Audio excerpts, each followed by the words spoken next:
volunteer. I've raced against the sport's biggest personalities, but I've never met more vibrant, amazing people than the seniors served by Meals on Wheels. As a volunteer, you deliver a hot, nutritious meal and a friendly hello to someone just like your mother, grandfather, or next door neighbor. These seniors are inspiring people with incredible stories to share, and they love to see you. The smiles you get back are priceless.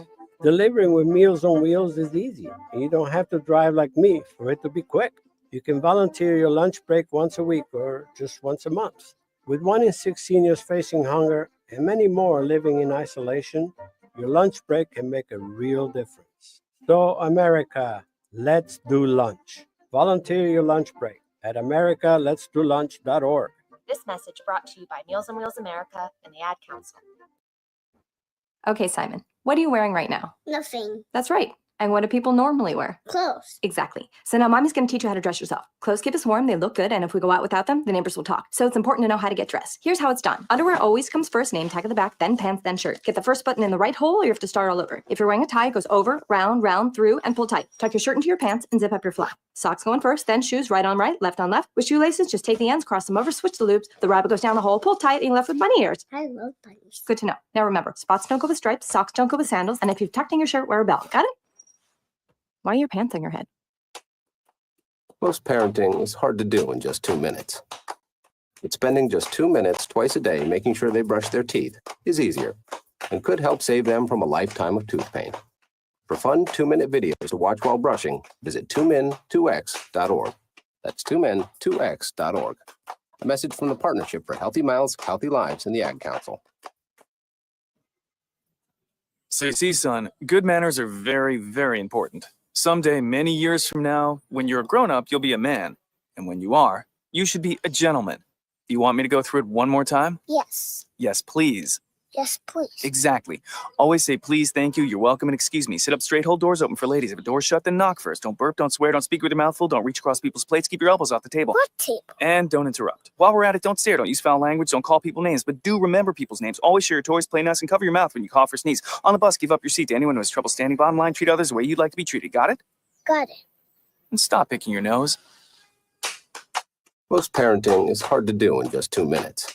But spending just 2 minutes twice a day making sure they brush their teeth is easier and could help save them from a lifetime of tooth pain.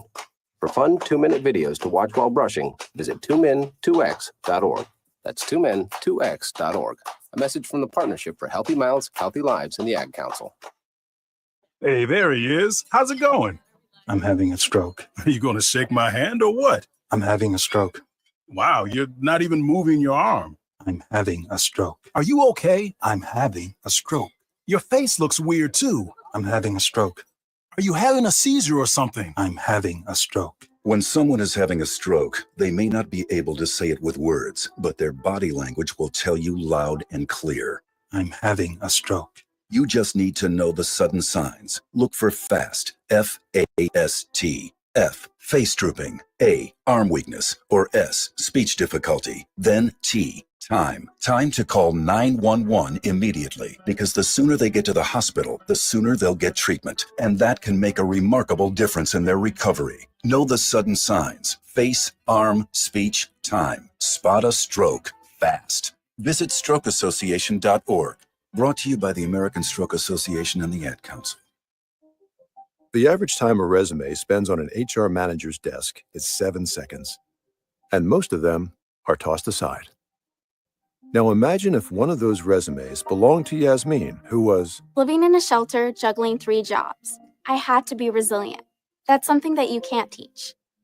Or if that resume was from someone who worked 12-hour shifts at the recycling company with my dad, who's 72. That taught me a work ethic that I carry with me every day. We rely so much on a resume, yet it could never tell the full story of someone. Growing up where I did, a lot of things could have gotten in the way of my goals. But I learned to push through, and that's what I bring to work every day. So maybe it's time we look beyond the resume and look to Grads of Life. Discover new ways to develop great talent that are so much more than what's on paper at gradsoflife.org. A public service announcement brought to you by Grads of Life and the Ad Council. Ranger station, Ranger speaking. Hi, I'd like to report a bear hug. Uh-huh, okay. Well, we were building a bonfire, and I saw some, dry brush and leaves around, so, I said to move the bonfire somewhere else, and out of nowhere, Smokey Bear shows up and hugs me. So you noticed some wildfire hazards and moved your bonfire to a safer location.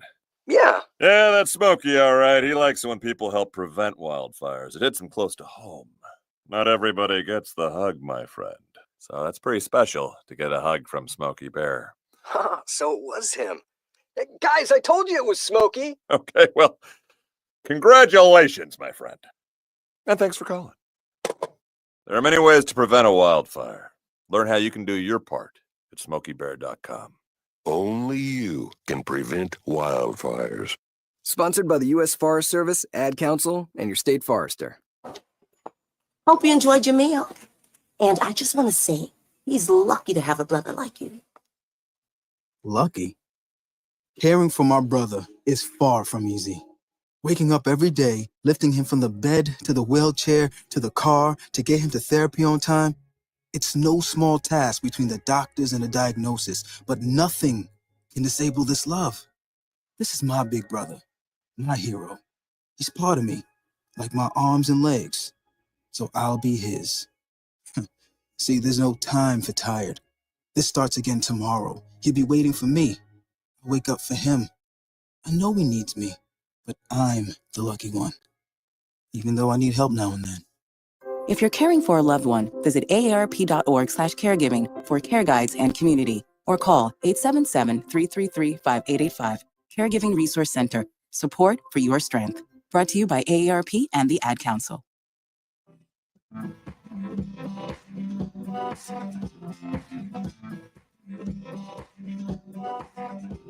People been saying to your friend, get a different face, and posting on their feed, they're super ugly. The things they say to them online are cruel and they're not true. So tell your friend, I'll stand up for you.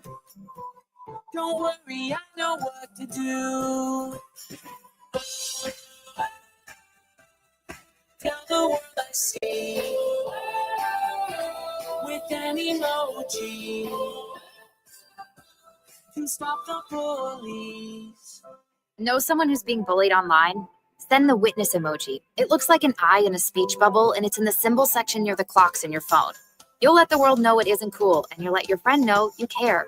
Learn more about the witness emoji at eyewitnessbullying.org. Brought to you by the Ad Council.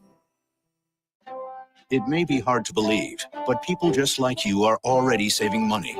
FeedThePig.org makes it easy. Their simple savings plan teaches you how to start saving without going overboard. So you don't need to mooch off your friends. You gonna finish that grape? You mean the one in my mouth? You don't need to stop buying the necessities. What you're smelling is a natural musk. Ew. You don't need to be a medical test subject. How do you feel? Mostly okay. Sometimes, though. You don't need to get a second job as a stuntman. Break for lunch. You just need an internet connection. Don't get left behind. Start your personal savings plan with the tips and tools on feedthepig.org. That way, you don't need to sell your soul to the devil. $15 is the best I can do. All right, deal. Brought to you by the American Institute of CPAs and the Ad Council. When is the best time to talk to your family about staying in touch during a disaster? When floodwaters reach your door? When wildfires are engulfing the edge of your neighborhood? Or an earthquake is destroying buildings? When a tornado is tearing through town? Or a hurricane strikes? Or is the best time perhaps today? During a disaster, you may not be able to stay in touch with your family or friends as easily as you think. And it's not always as simple as using your cell phone. That's why now is the time to take action. Go to ready.gov/communicate and make your emergency plan today. Don't wait. Communicate. Brought to you by FEMA and the Ad Council. It's the Worldwide Sports Radio Network. Juan Soto signs with the New York Mets for 15 years and $765 million. What's next for the Yankees after falling short for Mr. Soto? And did SMU deserve to make the college football playoff over Alabama? And much, much more on a new show and an episode of Jabba in the Mouth. We're going to give him a significant. They're going to have a ton of money to spend. Why not put it in one of the top 3 offensive players in the league?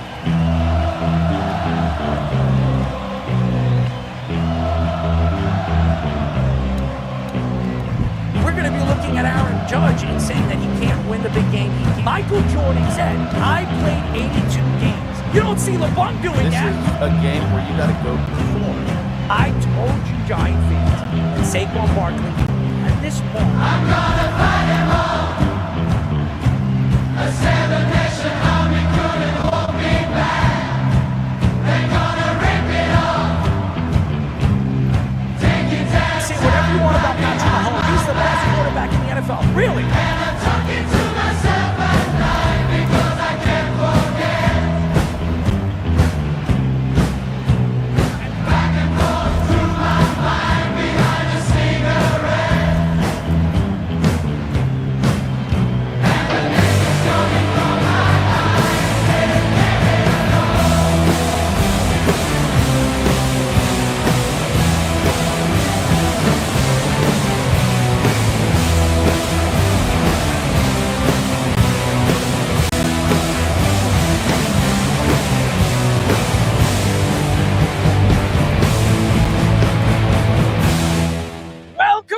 Welcome to a new show of Jabba and the Mouth. I'm your host, Daryl Marks, my co-host, Jabba Chamberlain and Speedy Petey.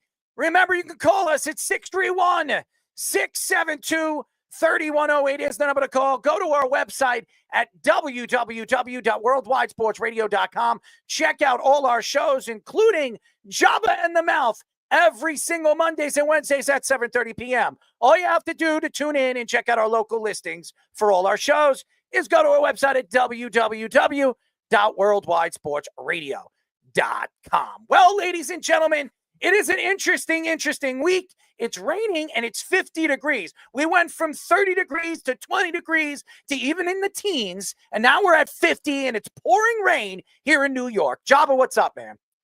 Not what's going on. Yeah, it was cold here. Then this weekend it got up to like 66, and now it's cold again. So the bipolar weather of Nebraska strikes again, which we are used to at this point. Well, at least you're not living in New York with all the craziness. I mean, an innocent man gets murdered in New York City by some young kid because he doesn't like politics or whatever. United Healthcare CEO gets killed. They finally caught the kid. He was in Pennsylvania.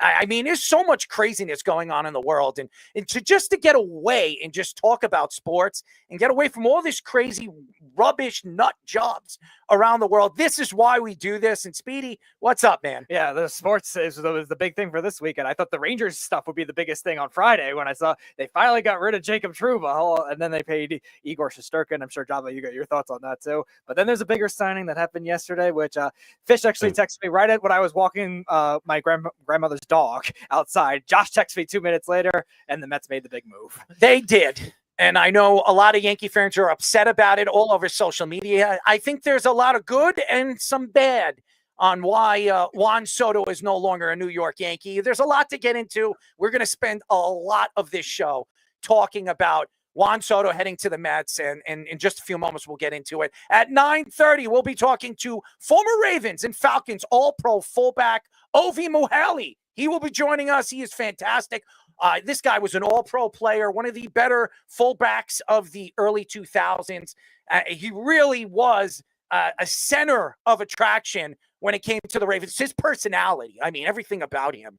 And he was actually at Atlanta for the draft, and he was there with Kirk Cousins when Michael Penix got drafted, and he wasn't very happy. And he told us a little bit of a story last time he was on a show about the whole Michael Penix thing. But hey, Michael Penix could be starting very, very soon, as Atlanta looks like they're falling flat on their face, as we watched over the weekend. It's a crazy, crazy week. And by the way, I just want to give a shout out to different people around the world going shopping right now for Christmas. Boy, oh boy, I don't understand people when we go to the shopping marts or we go to Walmart. I was in Walmart the other day, and this person, after he, both of them, decided to put all their packages in their car, they pushed their whatever you call it, the carriage to the you call it the carriage. It's a shopping cart. Shopping cart, whatever. I mean, carriage. Some people call it a buggy. A buggy. Okay. Yeah. They pushed. I've never heard that before. This mofo pushed the buggy into my car. Okay. Oh. And I don't know what they're doing. I have no idea. You see the area to push the car. Why the hell are you pushing? They just pushed it and it hit my car. And I didn't even say anything. Brittany got out of the car, and boy, oh boy, when she roars, she friggin' roars. And she was yelling at this lady. It was like I had to get between them. It was almost Mike Tyson versus Jake Paul, or it was Tyson versus Riddick Bowe, or one of those guys. I mean, she was screaming and embarrassing me, as she does best sometimes, but it was something funny. I actually recorded it. I'm not going to put it on live radio. It was really, really funny what she was saying. It was definitely something that I need fish to chop up. It's hilarious. And I was trying to provoke it. And then I turned it, the husband got involved, or the boyfriend got involved. Then I got involved. Then some old lady got involved. It was hilarious. So it was definitely something that you would see on a television show. It was like, what was that show with Ashton Kutcher? What was that? What was that show? That 70s show? No, Punk'd? he did Punk'd. That's what it was. I thought it was a punk, like one of those things. Somebody like punked us, but she didn't have it. She wasn't going to have it.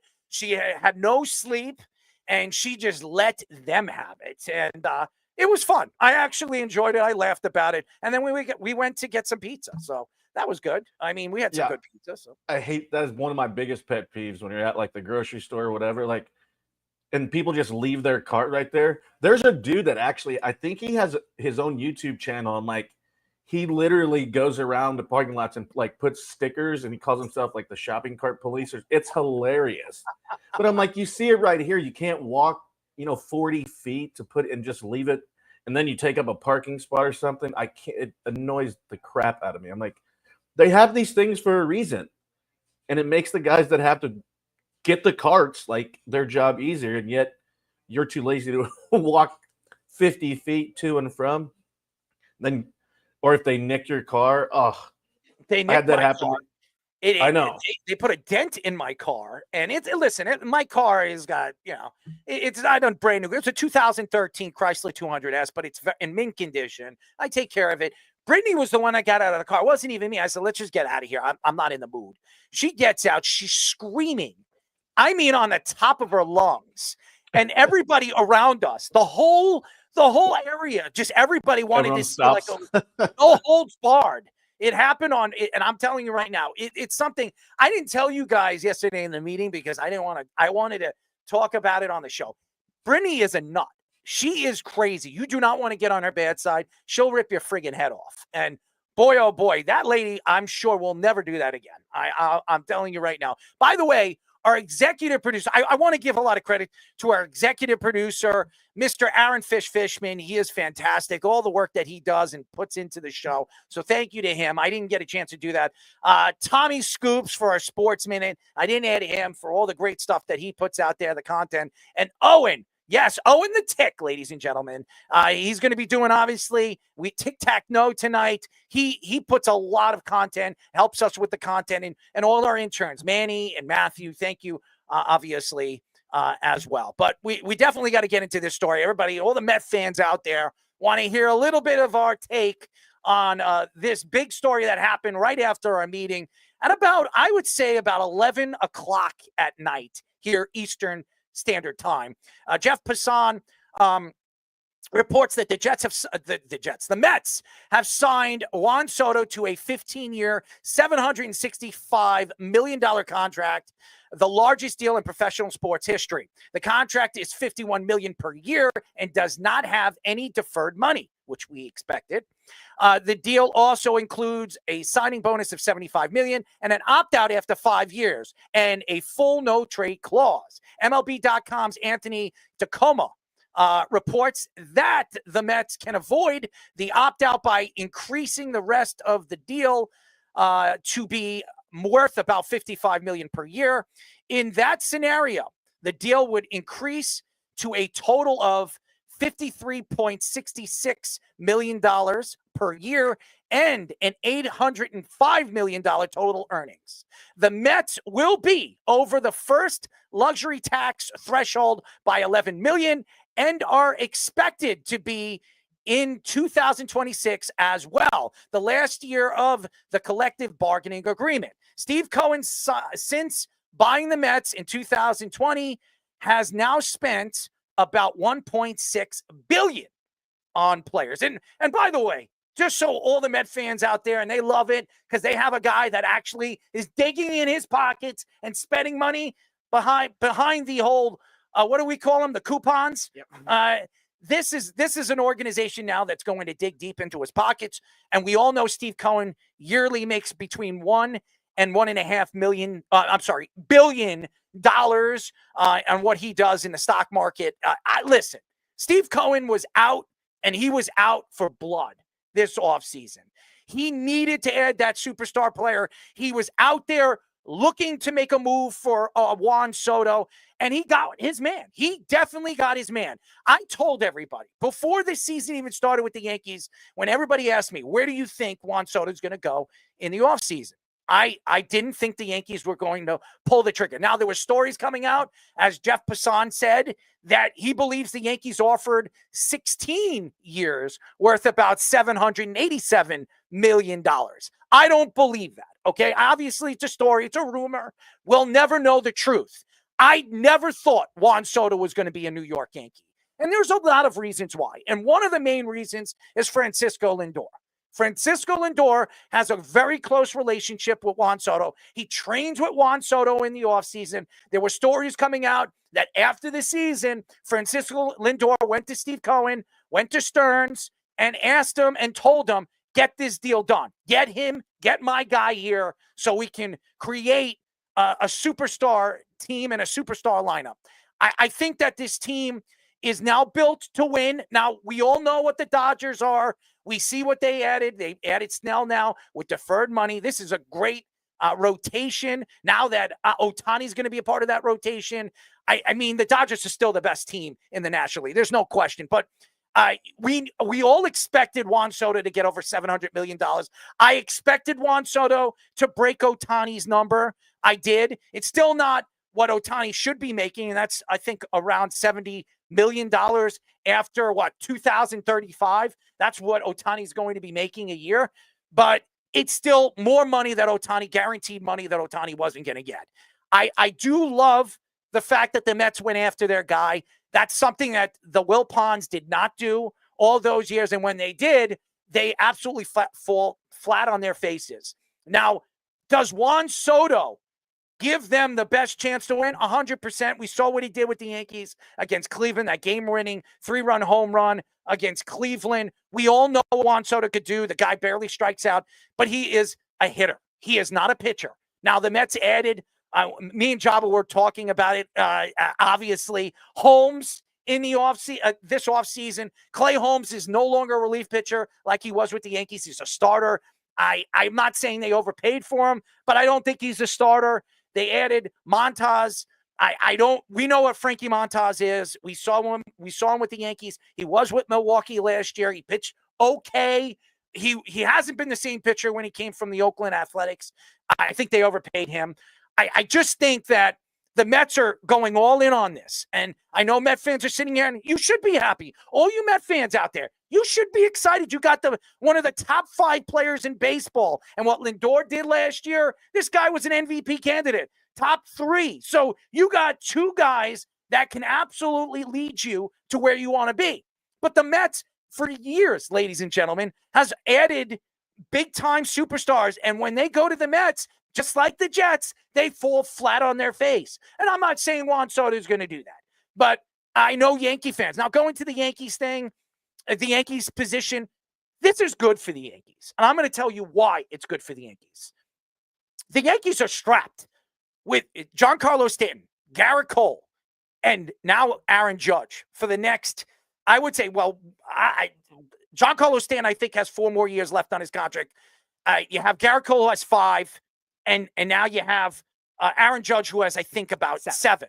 So you have all these guys under contract. If you added Juan Soto to that pact of players, that's 15 years, maybe even 16 years, where you're strapped for cash. Now, this is the Yankees, and everybody says, if George was alive, this would have never happened. The problem is George isn't alive, and Hal is running the show right now. And the Yankees, it wasn't just Juan Soto on the reason why the Yankees did not beat the Dodgers. It was depth. It was depth in their lineup. And now, not adding Juan Soto, you can go after a Bregman.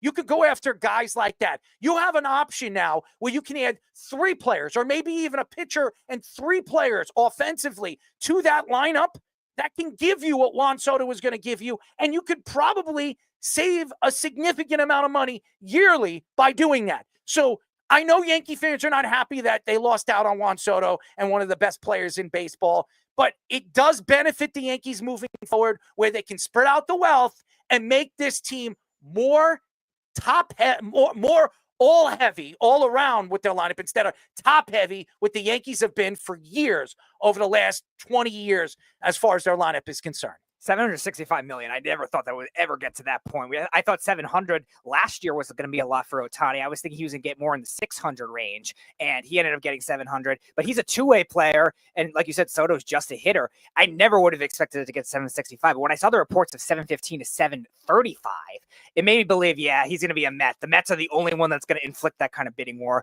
I knew there'd be a cutoff point for the Yankees. Now, the story came out about 760. I'm kind of with you. I don't know if they necessarily would have gotten that high. I think 710. Don't believe that story. I don't either. Don't believe it. I think 730 was kind of their cutoff mark at that point, and maybe they would have extended the extra year after that. For the Mets, I mean, obviously they get one of the best pure hitters of this generation. He has numbers for his first 8 years that are only equivalent to guys like Ted Williams, Mickey Mantle, and Albert Pujols. Like, he's amazing. But like as a fielder, yeah, down the road, he's going to be a designated hitter 5 years, 6 years from now. So we'll see on the longevity of the deal. It'll be up to the Mets to keep him healthy, but their window is now to win. And Mets fans should be happy they got one of the best players in baseball. It's a huge, huge contract, though. I never would expect it to get that high.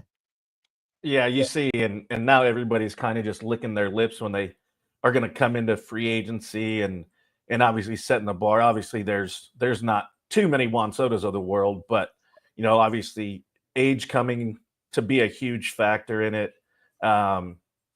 You know, what he's done in the postseason in big moments. I mean, you know, it's crazy to think, like, just going through like all of like this stuff. Like if you break it down and he plays about the same games or whatever, and the amount that he's getting per at bat would be for just a walk, 389,411 per strikeout and 1.3 per home run. That's if it stays the same.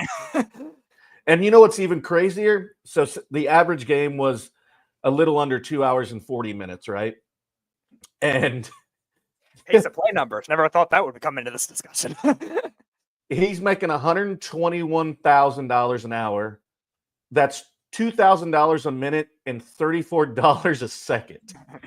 Like, when you look at that, I mean, it's crazy to think you're getting to these numbers. And, you know, this one you kind of do shake your head at. Like, when I saw this, knew it was probably going to be over 700 because that's just kind of what Boris does. And I like you. It's like 715, 730 when it came out. I'm like, yeah, I didn't expect 765.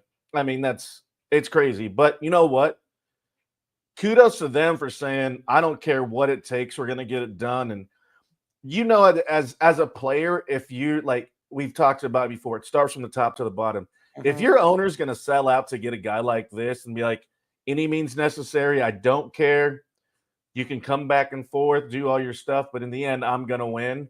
like you got to be fired up for that. Like Mets players have to be fired up for it to see that he's not scared. And obviously he's came out and said that, but he's actually put his money where his mouth is and made this huge deal. And who's to say he's done? Honestly. Yeah. I mean, there are some quality people and some big names still out there that, you know, he may go after too. I mean, it could be a guy like Corbin Burns. They get another pitcher. It could be, you know, somebody that we aren't even thinking of. And, you know, he goes out and surprises. Like everybody, you know, when you make big deals, it's like, you know, what can we do next? And I bet they've had that conversation. Okay, we got him. Now where do we go? What do we want to do? And I think it's great for baseball too. I think these numbers, and if you're the casual fan, you're like, well, I want to see what 765 million's worth, and you know, maybe they tune in. So I don't think it's terrible for baseball. I think guys becoming free agents are really excited because, you know, you set a mark, and if you become a generational talent, you kind of know the value of what you're going to get. So all in all, I think it was really, really good because they got everybody talking. It was like, okay, Soto sweepstakes, and then now I think it's going to take off now. We've had some signings here and there with Snell, and there's been a few others like Jordan Romano just signed. And so, but I think there's going to be some really, really good signings popping up here soon with, you know, Burns and Fried and some of those top tier guys. And I'm really interested to see where Bregman goes. That's one that I'm interested to see because I think he brings a lot of value, not only, you know, at the plate, but, you know, in the field. And he's obviously had postseason success. So it'll be interesting to see how these chips all fall. But it's exciting because I think it keeps people invested in the game, of course, you know, when it's the off season. And I think these contracts, first of all, are insane. Yes. But it makes it fun. And you're right, Jabba. And I know all Met fans, and I know Josh was telling me, what are you going to do to the Mets? What are you going to say about the Mets when this happens and you're on the show? And it's very simple. The Mets got their guy. Steve Cohen got his guy. So this is something that the Wilpons did not do for many, many years. They didn't go after the guy. This guy is a generational player. He's going to change your lineup for the better. So all you Met fans should be very excited that he is now heading over there to Citi Field. The problem here is he played in Yankee Stadium. Yankee Stadium is a bandbox. Citi Field's a big ballpark. It's not going to be as easy to hit home runs if he barely gets a hold of the ball or he just gets just enough of the ball. It's not going to be like Yankee Stadium where you can pull the ball and hit a home run. So he hit 44 home runs last year, 45. He's probably this year, if everything goes right, he hits somewhere close to that. If it doesn't, he's probably going to hit between 35 and 38. He's probably going to hit about 500 or 600 less home runs, being that he's in Citi Field and not in Yankee Stadium. But the one thing I could say about Juan Soto, he stays healthy. He plays a significant amount of games. That's something that you need from a player. That's something that the Mets never get. So if he stays healthy, the Mets are in a really good position. Lindor showed you he's a good leader. I expect Pete Alonso to sign in the next couple of weeks, probably a week from now. He's going to stay with the Mets. I think that had a lot to do with Juan Soto signing with the Mets, is making sure that Pete Alonso stays there. Because now you have Murder's Row. You have Lindor. You have now Pete Alonso, and now you have Soto. You have a 3 top powered hitters that you can put in your lineup. You can mix it around, and obviously Lindor is going to hit 2. That's where he's probably going to hit. And then you have Soto hitting 3 and Pete Alonso hitting 4 as a cleanup hitter. I mean, this is as good a lineup right now in the National League as you're going to get. Now, again, you're in a division where you have Atlanta, who wasn't healthy this year. I expect Atlanta to be much better this year with some of the players having and coming back. And again, you sit here, and I know a lot of Met fans are going to say, well, they stole Soto away from the Yankees, so that's always good. They didn't steal anything. I think Hal gave a number, and Hal was staying within that number. He was not going to bid against John, obviously a guy like Steve Cohen. And John Heyman said it best. John Heyman was on social media all day today speaking about, well, what are the Yankees doing? We're going to get into that in just a few moments, but we have a caller. Who do we have on? We have Jeff. Jeff, you got 5 minutes. Speedy, we did it. We got our guy. We did it. question though, right? Are the Yankees now a poverty franchise that like they can get beat out by $3.5 million a year? That's all it was. And if you're going to go to 760, why put the extra year on there to make his average go down $3.5 million a year? Like, I realize that's not like a ton of money when we're talking about $50 million, but it is when it's $3.5 million per year for, and then more with the compounding interest and stuff. Like, if they're going to go to 760, why not just say we're going to match whatever the Mets spend and stay a Yankee? Like, that's what the Yankees. Well, hold on, Jeff. Franchise? Jeff, first of all, Jeff, me and you had a conversation about this on and off air. Okay. And you said that the Yankees are better off spreading the wealth with many different players instead of putting it into one player. So why are you saying this is a poverty franchise? I've said that about the Yankees for years, that I think they should have more balance and get more. So what are you complaining about? They're doing that. No, because they clearly wanted Juan Soto. And really? And then you're well, why offer really? 760? Why offer 760 otherwise if you didn't really want them? How do we know what they offered? It's a rumor. That's a rumor that came out that they were offering 16 years, $760 million. We don't know it to be true, and I don't believe that story. Isn't that what you peddle in, rumors? First of all, I'm not the rumor Josh's guy. department. That's Josh's department. I'm not Rumorville, okay? I speak what I hear, and I don't believe that. And we're going to get into that in just a few moments. And Jabba will tell you just as much as I will tell you as a Yankee fan. And you know this, Jeff, more than anything. It wasn't Juan Soto. Juan Soto wasn't enough for the Yankees to get over the Dodgers. They needed more in that lineup. They have a chance now, after not bringing in Juan Soto, to spread out the wealth. Maybe you bring in a Bregman. Maybe you bring in. It just feels like the landscape has changed so much. I don't think now so. That, I don't think so. Well, I think it has changed, because if you go back in years past, the history will tell you the Yankees outbid everyone and they get their guy. Do the Yankees have the second biggest payroll in all of baseball? Not anymore, I wouldn't think. They do. They still have the second biggest payroll in baseball until the season starts. And I don't think the Yankees are done.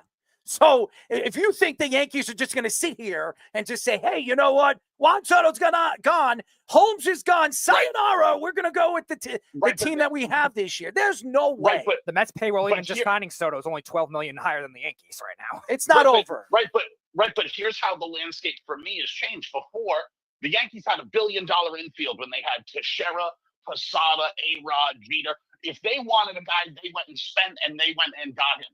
And now the landscape, it seems, has changed, where that's the Dodgers. Now, if they really want him, the Dodgers are getting him. Now it looks like the Mets, if they really want a guy, they're going to get him. The Yankees. Jabba, you got to get in there. This is ridiculous. No, I to say they're a poverty team now is absolute. I mean, their payroll is $263 million, so that should tell you something. And they're gonna sign 3 or 4 guys. There's gonna be one big one at least, and there'll be some others, but they're gonna have to, because it's going to look as if, oh, they one-upped us because they got Soto. But you're gonna need more than one guy, and now if you can spread it out and use that money you saved to now get 3 or 4 guys, because that's what you were short in the postseason. At the end of the day, you want to win a World Series. And that played part in what Soto's decision was, because he won one when he was 20 years old. So now it's like, let me go get my money. And so I think they're not done. It looks that way from the outside. I could see what you're saying, Jeff, in that aspect. But to have what they have, I will agree with you. It's kind of gone cyclical, because now they're trusting in the farm system instead of just buying. And they've got some really good kids that they haven't gave away in trades, and they have given a couple away. But yeah, no, they're just fine. I mean, it's not an overreaction, but let's see what happens. More to my point, though, Jabba, is I agree with you. They should get 3 or 4 players, but can they? Because I don't think the Astros are just going to give up on Bregman. Toronto seems to be willing to spend money. Boston, for the first time in 10 years, looks like they might try to spend some money, right? So there are still going to be other teams that throw ridiculous contracts at what's left of the free agency class. So the Yankees might not get 3 or 4 guys. Maybe Bregman prefers to stay in Houston, and if he gets 6 years, $200 million, he just stays. So I'm not necessarily sure the Yankees can get 3 or 4 more players. But we're not saying Bregman. We just mentioned Bregman. I do believe that the Yankees, obviously, we're going to get into it. Max Fried was over there talking with the Yankees. I could see the Yankees adding another left-handed pitcher in their rotation. I expect the Yankees to add a first baseman and a third baseman. As far as the outfield, we're going to get into it. I think Spencer Jones is going to be a guy that the Yankees are going to rely on this going into the season this year, especially what he did in the preseason and what he showed the Yankees that he could do. I know it's preseason. I know it's the minor leagues, and we don't know what this kid is going to turn out to be. But what everybody has said, what all these different scouts have said, we have believed that this kid is the future left fielder, maybe even center fielder for the New York Yankees. Obviously, but it just seems like there's more teams willing to spend. Like if you just look at was there 5 teams in on Soto? Was it Blue Jays, Red Sox? It was Mets and the Yankees. That's it. It was the Mets and the Yankees. So those teams look like they're willing to spend. So there's now competition. This isn't like before where it seemed like if the Yankees wanted a guy, they spent the money, they got the guy. That doesn't feel like that. If that's the case anymore. It looks like other teams are now willing to spend, and the Yankees are coming up short when it comes to getting, the whale of free agency. That it used to be just a given the Yankees would get that guy. I disagree. I disagree, but we'll get into that, Jeff. Thank you for calling. Well, I mean, what whale didn't go to the Yankees? Giancarlo did. Aaron Judge did. A-Rod did. Jeter stayed. They went after the whale last offseason. They added their player and Aaron Judge. Everybody wanted him. He signed with the Yankees. That's what I'm saying. That's exactly what I'm saying. Every year, the whale has always gone to the Yankees, and now that's not happening. Steve Cohen his goal was to land Juan Soto. Everything that we've heard. That's why everybody asked me, where do you Nick Goody? And we're going to get Nick Goody on the show. And we're going to be doing a segment with him. Nick asked me the other day, where do you think Juan Soto is going to go? I said, I've been saying it before the season started. He's going to be a Met. He says, really? I said, absolutely. Because Lindor has his fangs embedded into this whole situation. I believe Lindor had a lot to do with why Juan Soto is now a New York Met and not a New York Yankee. So, again, it is money. It's all about money. But I don't believe the 16-year, $760 million contract. I don't believe that. I know a lot of people are going to say, and I listen, John Heyman likes to sell, and what he wants to sell is going to post. Maybe it's true. Maybe it's not. We'll never know. And only the Yankees can come out and tell us the truth. But, Jeff, thank you for calling. I mean, this is going to be a massive loss of an offseason if the Yankees don't add. And their big addition is a right-handed pitcher whose best days are behind him, who last year had a 4 ERA. Right-handed pitcher. Sucks. It's not going to. He's not going to be the only guy that the Yankees add. And by the way, he doesn't stink. All right, but anyways, thank you. You said Scherzer stunk, and he had a 3 ERA. Kermit had a 4 ERA, and all of a sudden he doesn't stink. Why? Because he's a Yankee. So good for you. Goodbye, Jeff. Goodbye. Such. That's what I love about him. He's an idiot. He really does. He'll spin it around. You know what's so funny, Jabba, and even Speed. It is so hilarious about him, and he stands for a lot. And I'll tell you, Jeff has his own takes that I can absolutely agree. And we're going to get into some college football in a little bit later in the show, so it's going to be fun. And I know Jeff really appreciates our conversations when it comes to college football.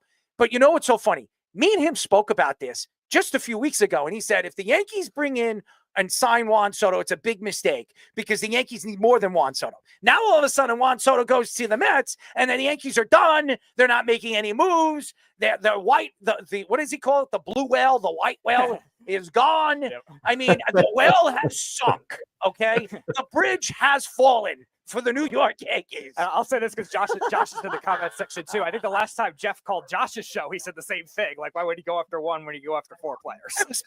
Speaking of the Yankees, the New York Post, John Heyman reports that the Yankees offered Juan Soto 16 years, $760 million, but decided to sign with the Mets after Scott Boras wanted them to increase the total money. The New York Post Joel Sherman reports that the Yankees had another offer, 15 years and $712 million, with a $60 million signing bonus that Boras turned down. Reports also say an incident with the Yankees security guard at the beginning of the season with Soto's family may have had an influence on Soto wanting to leave the Yankees. The Yankees have had meetings with Corbin Burns, Mac Fried already, and reports say they would prefer Fried over Burns. MLB.com's Mark Feinstein.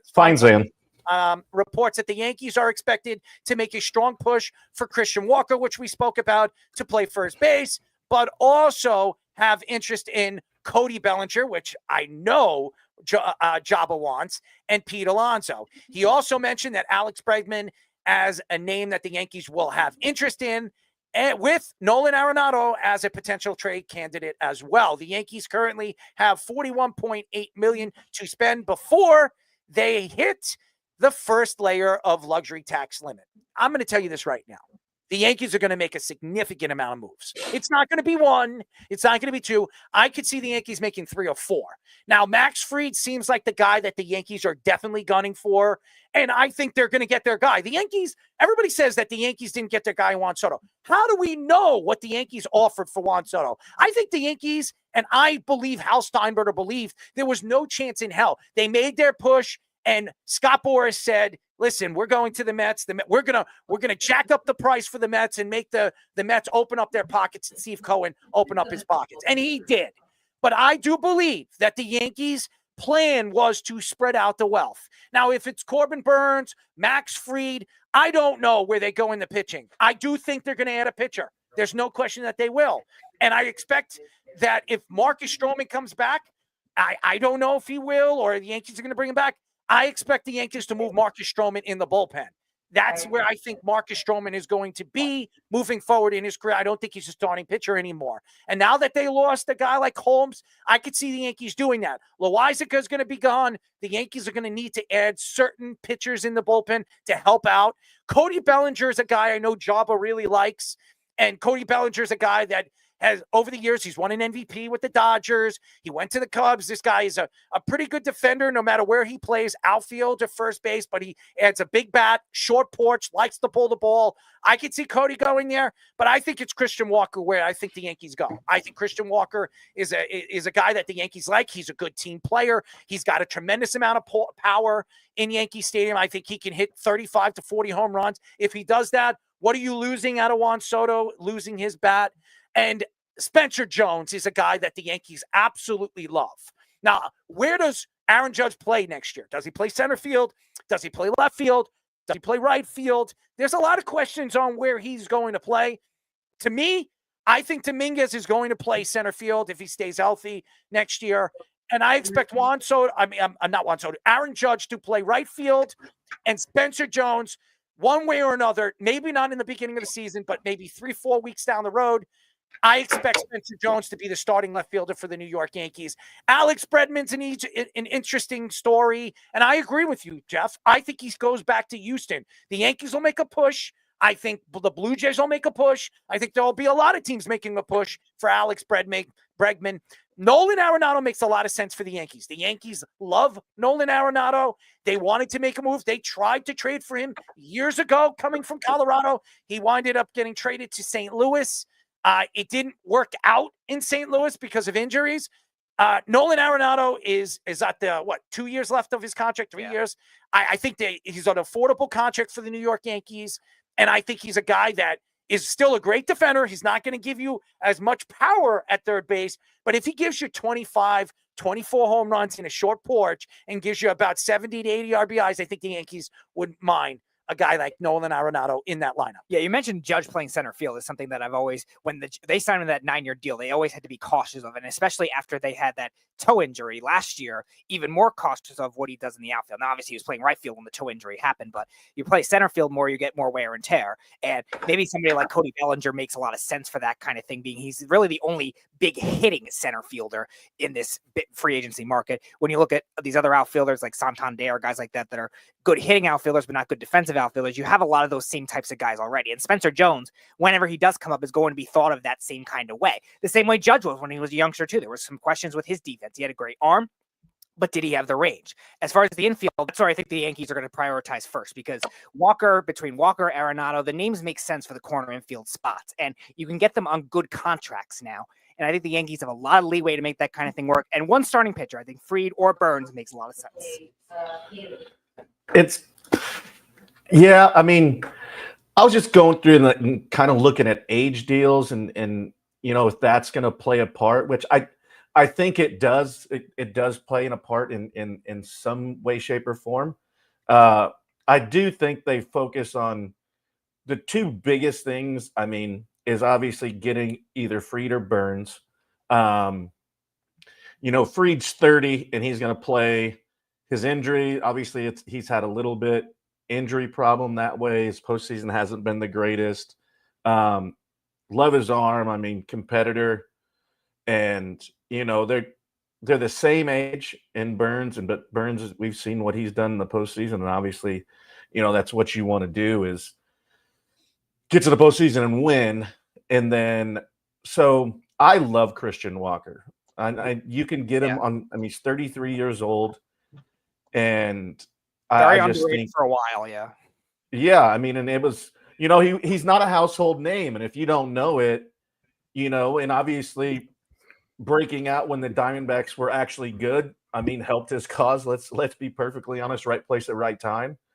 And then I think I would love to see I mean, because you're gonna get an unbelievable third baseman. I think Bregman is in hindsight be a dream, right? Because he's only 30. And it would be great, but I honestly do think you're right. I think he stays with Houston. But I'm just excited to see what they do. I'd love to get some bullpen help too. Because, I mean, we all know that you can never have enough arms. And I think that's a big key too. So it'll be interesting. But, yeah, I'm going to say 3 or 4. I wouldn't say one big one, and I wouldn't say just a bunch of dum-dums, right? Like, the little suckers. You can't even get the big sucker. The little leeches, not the big ones. Right. So yeah, so I think it's realistically, and like I said, I was going through with all my followers and everything, and I go, this might be a blessing in disguise, really. So now you can spread it out and you can have a more balanced lineup and not rely so much on, 3 people. So that's what I think. 3 or 4. I mean, I've expressed who I like, and so I guess we'll see how it plays itself out. Yeah, most of the hitters, like Java, you mentioned, most of the hitters are veteran hitters at this point, and a lot of them are good for the playoff experience too. So if the Yankees are going to lose that with Soto with great playoff experience, they're going to get that with combined value. If it is Bregman, Bellinger, the first couple of years, not the last couple of years with the Dodgers, has good playoff experience too. And Christian Walker, in the little bit he has been in the playoffs, has actually been really good. He was a big part with the Diamondbacks last year in the World Series. Christian Walker, guys, is a Gold Glover. And the Yankees, especially recently, the defense has not been at that level that you want. And a great first baseman can cover up a lot of mistakes. Don Mattingly, famously great fielding first baseman, franchise history. Tino Martinez was excellent. And you go down the line, when you don't have a good first baseman, when Giambi was still playing first, it was kind of like not great. Guys like Jeter had way more errors because we just couldn't save it as much. When Rizzo came to the Yankees, he was still the reputation of being a great fielding first baseman. And we talked about it during the World Series, Jabba. He would dive to first base and so the pitcher wouldn't even think about running because Rizzo was just that guy. We haven't had that guy since he first got here, since before the concussion that he played through last year, or I guess 2 years ago now. I think that is the move, man. I completely agree with you about Walker. I wanted to talk about a relief arm, actually 2 relief arms, and Tanner Scott is a real great hard throwing lefty with a big coming across sweeper, guys. And it's really, that's the guy you want. Everyone wants this man right now. He's going to make himself a lot of money in this market. So I think the Yankees are going to pivot in this direction, get a lefty guy. They've been dancing around Devin Williams trade for years with the Brewers. If the Brewers are going to pull that trigger, this is probably the max value they're going to get out of the Yankees for it. This is a time to do it. If I'm the Brewers, Yankees need to do something, and maybe, like you're saying, load up the bullpen, really just shorten the games for the starting rotation. And we'll see if we can't get a really good fielding first baseman and just pile it on there and hope guys like Jones come around, man. Jones had a 33% strikeout rate, though, in minors last year. So did Aaron Judge. Not 30, not as much as him, though. Yeah, I'm not worried about it. He's a left-handed power hitter. He's going to hit a lot of home runs in Yankee Stadium. I hope so. Well, me being a Giants fan, I hope the demise of the Yankees. So hopefully this Soto thing just throws them off track and they go off the wheels for a couple of years at least. But knowing them, they're going to make 3 or 4 good moves.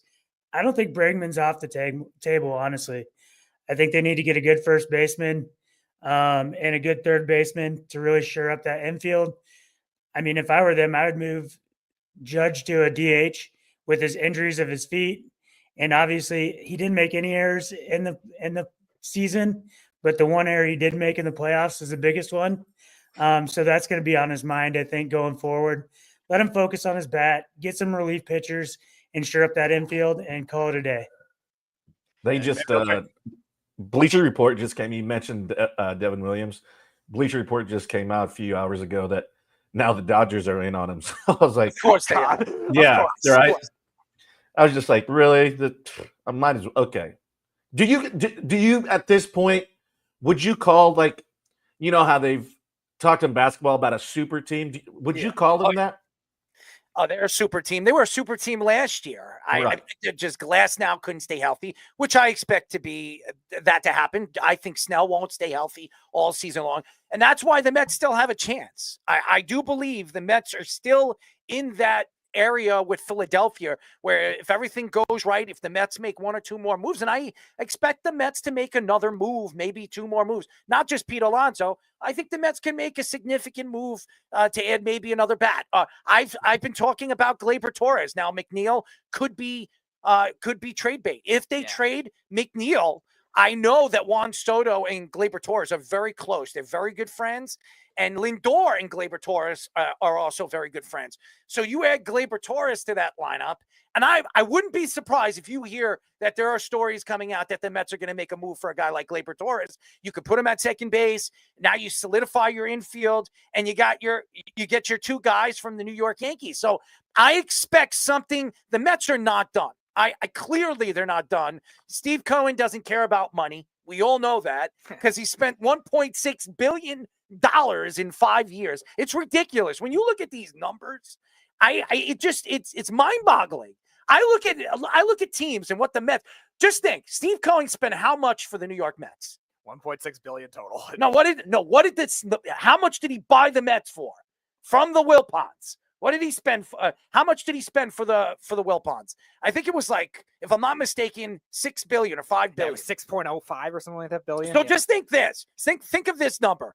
He spent almost a quarter already in players on what he spent for the New York Mets. Just think about that. That's ridiculous. So, and that's what Steve Cohen's all about. If this team, and he promised the Met fans that they were going to win in 5 years. It's over 5 years. He's not happy. He brings in his guy, David Stearns. Let's see what David Stearns is going to do moving forward. This guy made a lot of interesting moves in the offseason last year, that way he was spinning the wheel, making the deal, sticking his hand, bobbing for apples. Speedy, you know all about bobbing for apples. I haven't bobbed for apples in like 20 years. I'll help you bob for apples.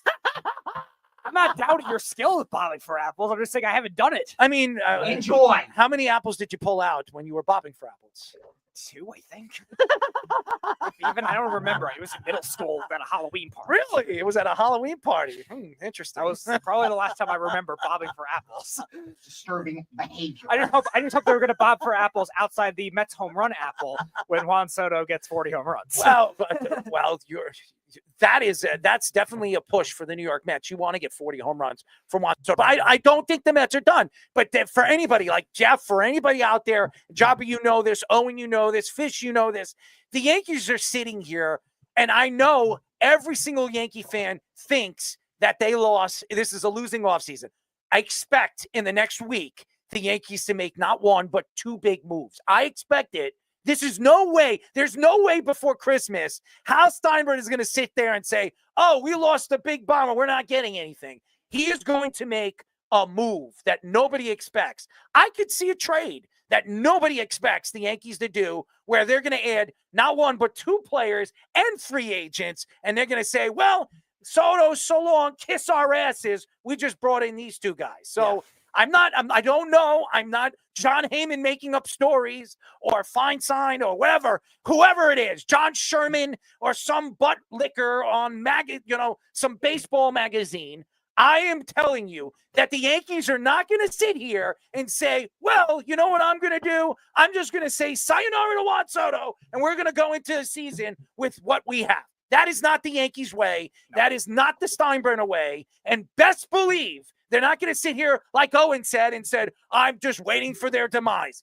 The Yankees are never going to sit there and wait for their demise. So for all you Yankee fans on social media, you can kiss my ass. I'm telling you, you bleacher creature, cocky, you know what. I'm telling you right now, you're going to be screaming for somebody's name in the new season because it's not going to be Juan Soto, but best believe it's going to be somebody else. That's what the Yankees do. They dig into their pockets and they spend money. Oh, Owen's just waiting for the Yankees' demise, so they'll eventually trade 4 years remaining in his contract. Aaron Judge should play for the Giants after that, after they almost got him. And by the way, that's where he's from. Yeah, there you go. We thought he was going to go there, too. There you go. I thought so. I'm waiting for the Nebraska take for Jabba. It hasn't happened yet, so it's coming. I'm waiting for it to happen. I was just waiting because the Huskers are in the Pinstripe Bowl that's in New York. So hopefully we haven't been to a bowl game in forever. So there you go. We got something to be excited about. Fish, here's a comment that I think you'll like. Moment Aaron Boone or his Eagles gear, and the Eagles before the Eagles. Oh no! Dead. There you go. It's just been. I can't the Giants are the worst team in the league. The Yankees lost Juan Soto. I love watching Juan Soto play, man. Mets fans, you guys have a great one. That guy can really have an at bat. Like his at bats are the scary job, but like. There's guys that are just intimidating to go face, I would imagine, and he has to be on a short list. I wouldn't say like intimidating per se. It's one of those at bats is not going to be comfortable because your margin of error, because his strike zone discipline is so good, is like if you miss just by, and baseball's a game of inches anyways. I think he's more of just like he's a difficult at bat, not intimidating in the aspect because.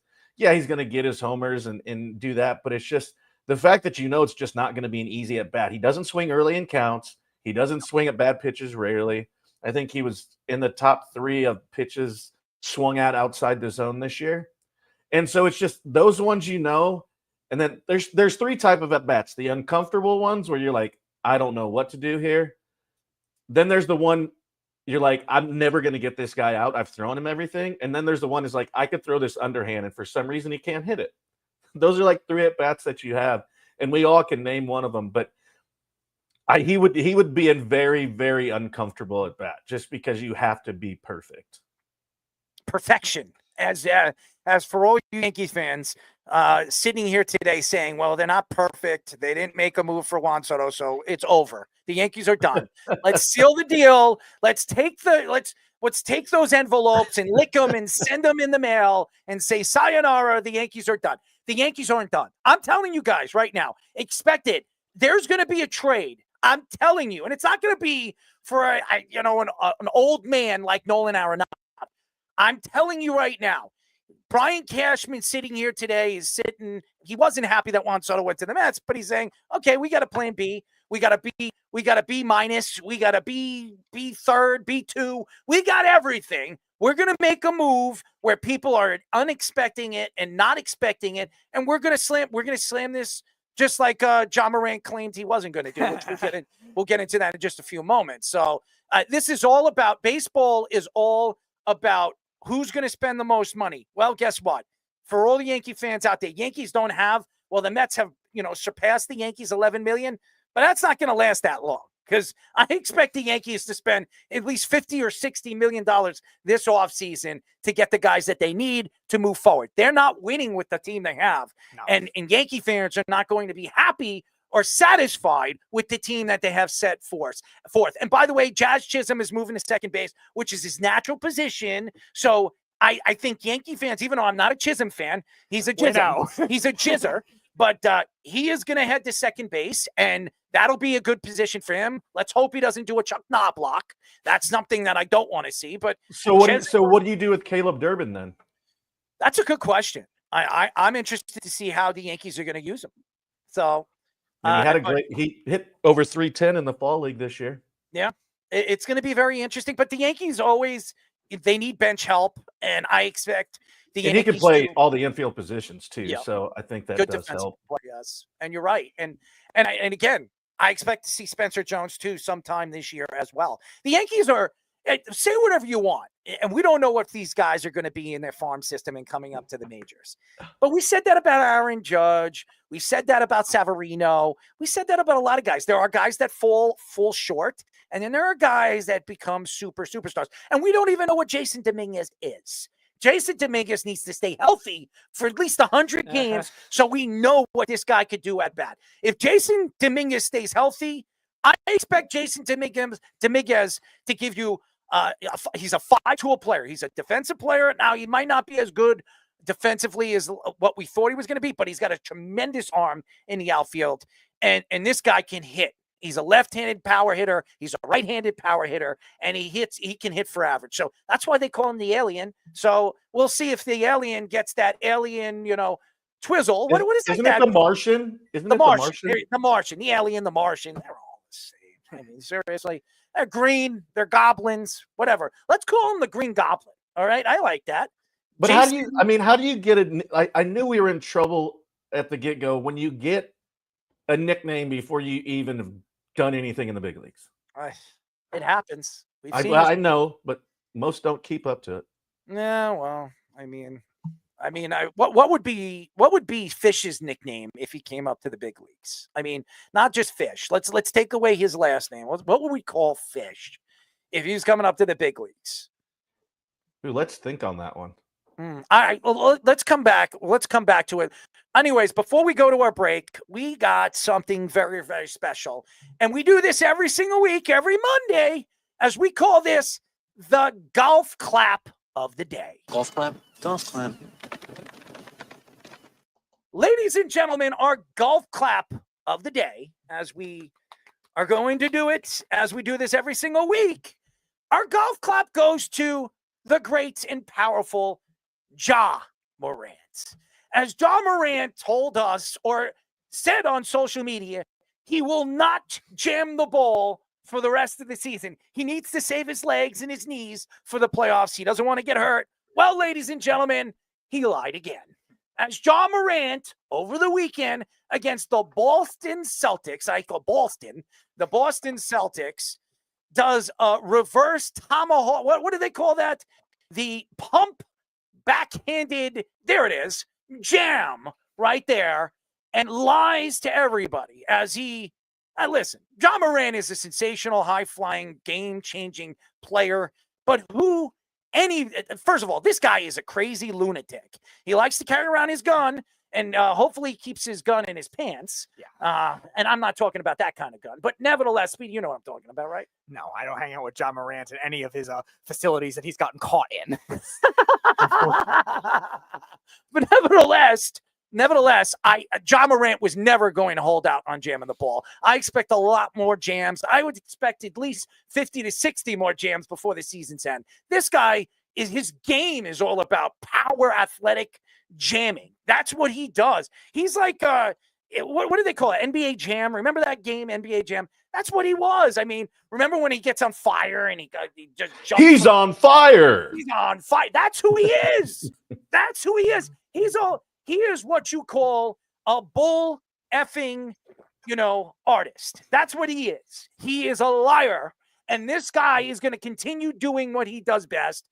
And that's high fly and show off his unbelievable athletic talents. So our golf clap of the week and the day goes to Ja Morant. Thank you, Ja, for giving us such an amazing thing to talk about, as we all know that you're an amazing player, but an absolute bull crapping artist. So there you go. John Morant, you're fantastic. Keep up the good work. Keep jamming, keep slamming, and keep spamming. Right, Speedy? Apparently. You can't pass up the opportunity to posterize the great Kristaps Porzingis. And if they use NBA Jam logic, you'll have a roasted unicorn. Well, he's definitely a unicorn. A unicorn that maybe doesn't come from his forehead, comes out of his ass. But anyways, ladies and gentlemen, when we come back, we got a lot more to get into. But first, our Sports Minute with Tommy Scoops. This is the Jabba and the Mouth Sports Minute. All right, what is up? I am back to bring you the loudmouth. I keep saying that, but it's just the Sports Minute here on Jabba and the Mouth, and starting it off with some college football over here, as the Heisman finalists were actually just announced a little while ago, highlighted by quarterbacks Cam Ward and Dylan Gabriel, running backs Ashton Genty, and a heavily favorite to win it all, wide receiver / cornerback Travis Hunter. And keeping it with some college football news, quarterback for Georgia Carson Beck has an elbow injury, and after leaving the SEC championship against Texas, Beck has no timeline for his return. And to finish things off over here in the NFL, the Giants cornerback Trey Hawkins has suffered a fractured lumbar spine yesterday against the Saints. And after this, the Giants are all beat up at the cornerback position. And after the Giants season is already at a loss right now, the team will be shutting down Trey Hawkins for the remainder of the season. Now we're going to be going into scoops and scores. We're currently in the NHL. The Sabres have a 5-3 lead over the Red Wings in the second period. While also in the second period, the Blackhawks have a 2-1 lead over the Rangers, and the Ducks and Canadiens are tied at 1 apiece at the end of the first period. Now kicking it over into the NFL, the Cowboys have a 7-0 lead over the Bengals right now in the first quarter, while in the NBA, in the second quarter, the Raptors have a 57-55 lead over the New York Knicks. And that is currently all the time I have for you guys right now. So I'm going to kick it back to the boys for their next segment on Jabba in the Mouth. Any questions? This is the Jabba and the Mouth Show. What is going on with the New York Knicks? What is going on? That's what I'm saying. They're laughing. I'm laughing at what the New York Knicks are doing right now. How are you losing against the Toronto Raptors? Sickening. I don't understand it. You're listening to Jabba in the Mouth. I'm your host, Errol Marks, my co-host, Jabba Chamberlain and Speedy Petey. Go to our website at www.worldwidesportsradio.com. Check out all our shows throughout the week, including Jabba in the Mouth, every single Mondays and Wednesdays at 7:30 p.m. All you have to do to tune in and check out our local listings for all our shows is go to our website at www.worldwidesportsradio.com. Is anybody watching this Cowboys game? I mean, I don't know what's going on with the Bengals, but how are you losing against Cooper Rush? I mean, seriously. Cooper freaking Rush. Cooper Rush actually beat them last year, too. It's ridiculous. He did. The Dallas Cowboys are actually playing better. Are they actually playing for their quarterback now? Maybe they don't want to play for Dak Prescott. Maybe it's sayonara to Dak, and that's what they want to do. But I have no idea what's going on. You know what's crazy, though, too? Burrow's 4-8, but he leads the league in touchdowns, and he's only one of 5 people to ever throw 30 touchdowns with 5 interceptions. And they've only won 4 games. It's crazy. That just shows you how bad his team is. Oh, and it's great defense. We all know that. And there's a couple of guys. They're just an old defense, and they just scored. Jamar Chase, I'm not surprised, as he leads the league in those areas, as we all know. And he's probably going to be up for Offensive Player of the Year, but I don't think he's going to win because it's going to be either Derrick Henry or Saquon Barkley. That's where we think that's going to go. But Jamar Chase is fantastic this year. I still don't think this year is a top 5 player at his position. Going into the season, I did not think, and I know a lot of people probably attacked me on social media like I was out of control and out of my mind, but nevertheless, he's proving me absolutely wrong this year, as Jamar Chase is putting up some ridiculous numbers. I would say video game numbers. Joe Burrow, they just sneaked that baby in, but it's the backup kicker. McPherson got hurt. Yeah. Well, how does a kicker get hurt? Honestly, all you got to do is kick the friggin' ball. What are you doing? Ask Greg Zerline. It doesn't make any sense. How do you hurt yourself? It doesn't. Hey, don't make talk any about sense. my Nebraska person like that, Speedy. Well, there you go. I'm talking about his jet like that. Yeah. Oh, well, yeah. Okay. It's I'll very let that one slide. jet-like, okay? It's jet-like. You know, It fits. Yeah. Well, So Java, what you're telling me is I beat you to a Nebraska reference? Yeah, you actually did. You got me. the jet has crashed, okay, as it always does every season.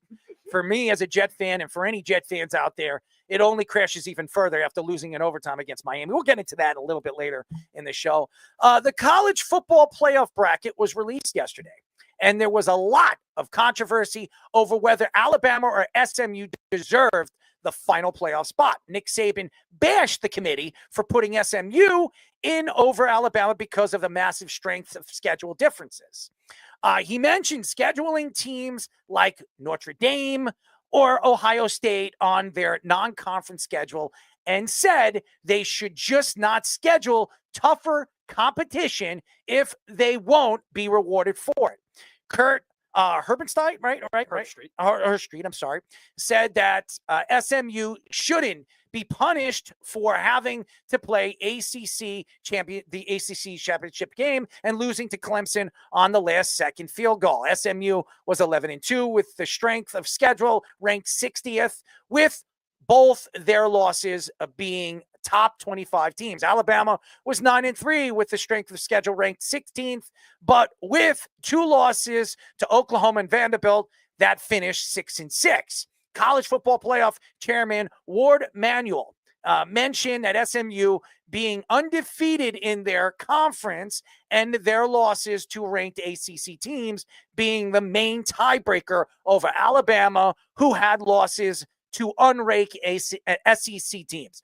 We all know the SEC is the best division in all of sports, college sports. We know it in basketball, even though a lot of people say, wait, hold on one second. The ACC in college basketball can argue that. Now, we know Duke is there and all these teams, North Carolina, but the SEC to me is the top of the top, the best of the best, especially college football.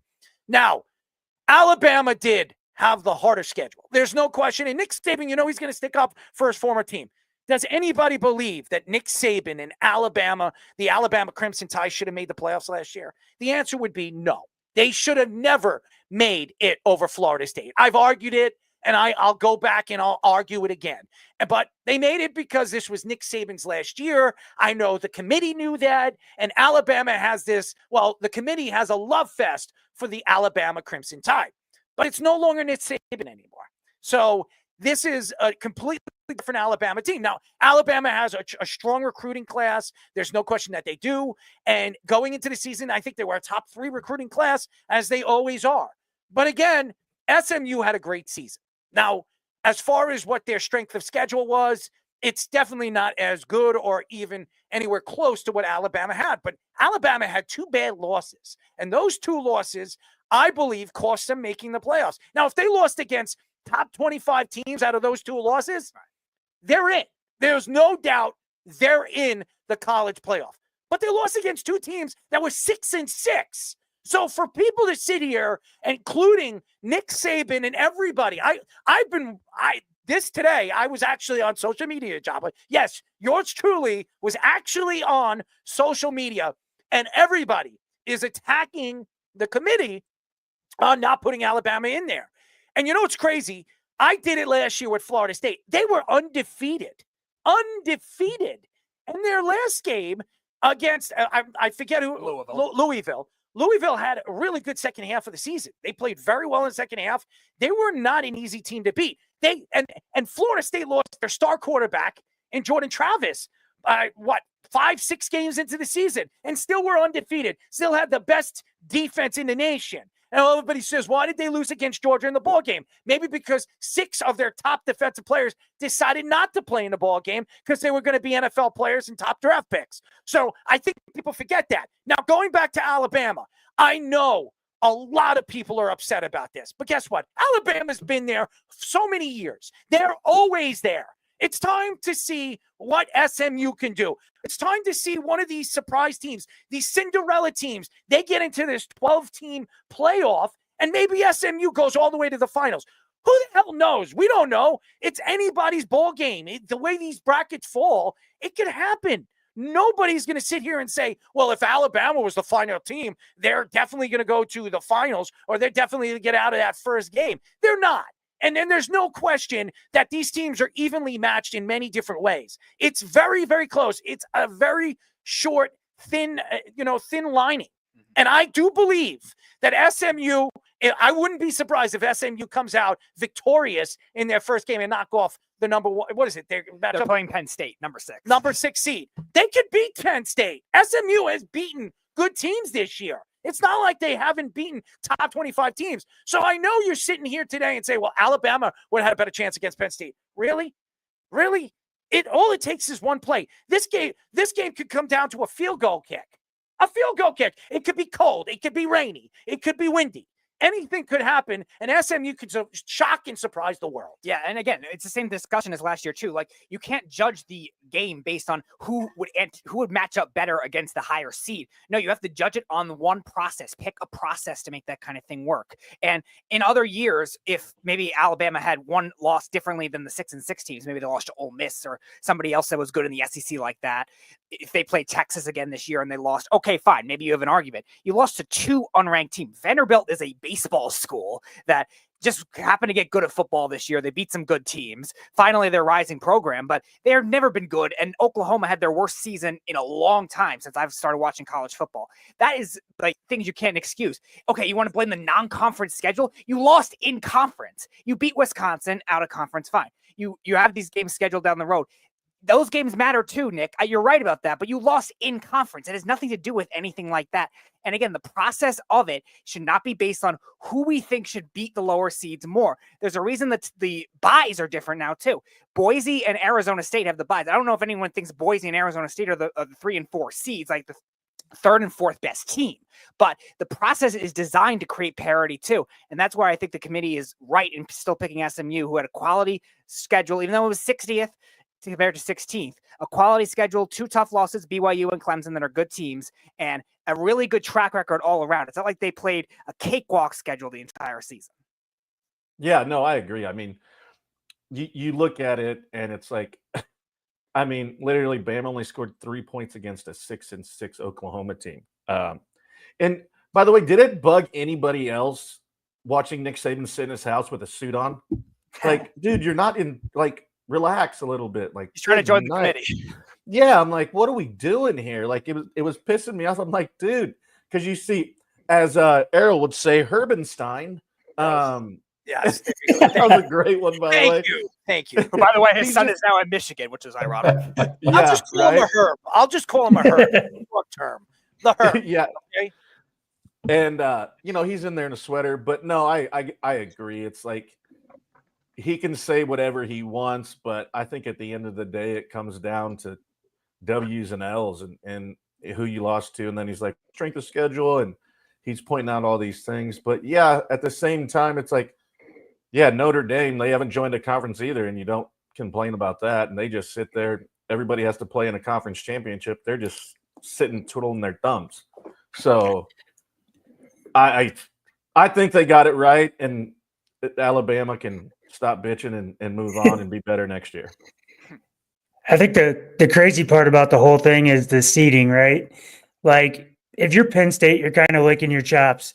You get SMU at home, probably going to be a whiteout at Happy Valley. Then you go to Boise, who's, known for running the ball. Penn State's defense before playing Oregon was a pretty decent defense. Very good. And then they're in the Final Four, where Oregon gets Tennessee or Ohio State as their second game. I feel like they have to go back, and it's just rank them 1 through 12. Doesn't matter about conference championships or any of that, because I think Oregon got kind of the short end of the stick on this whole thing with their draw. Anything else? I mean, I think SMU deserved to be over it in Alabama. I think Alabama had 3 losses. SMU had 2, and they played in a conference championship while Alabama was sitting at home. So, and they lost on a 56-yard field goal. Came all the way back to make that a game. So I just really think the seeding of the whole thing is kind of wacky, but I think they got the teams right. Do you think obviously it's a trial and error maybe. Do you think they would look at like changing anything as far as they do the seeding? I think they just got to go 1 through 12. However they rank them 1 through 12 and put them that way.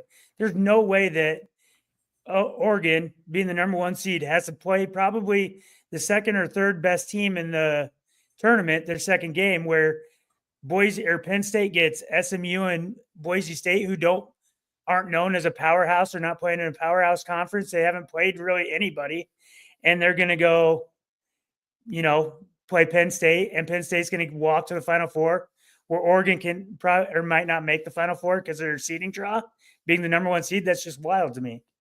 And Jabba, to answer your question too, trial and error with the conference discrepancy will be very interesting too, because I don't think anyone coming into this year expected the 2 byes to be one of them having to be a Mountain West team either. You were thinking, okay, it'll be the ACC champion, it'll be the Big 12 champion, will probably get that. And we know obviously the top 2 conferences are going to get the 1 and 2. But now Boise being in that mix kind of makes the conference parity very interesting, where that kind of split, maybe to Owen's point, could change the way they do the bracket in a sense. Maybe they do it more in clusters of 4 or something like that, or they change the rankings with the middle seeds, the at-large bids more. But I think that'll be the big key in the trial and error, where these conferences go these next 3. Isn't this awesome? We're arguing how they should seed these teams.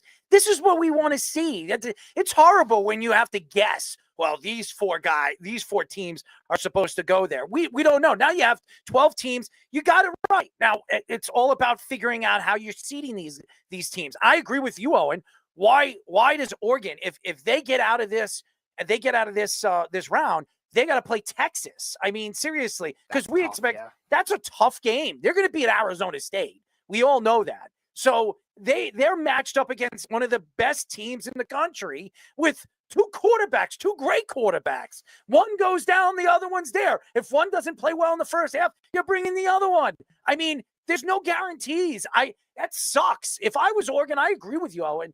I wouldn't like this. I don't like how it all falls for them. This is not, you work so hard to get into this tournament to be the number 1 seed. And now all of a sudden you're matched up in the second round against the Texas Longhorns. I mean, that's not fair.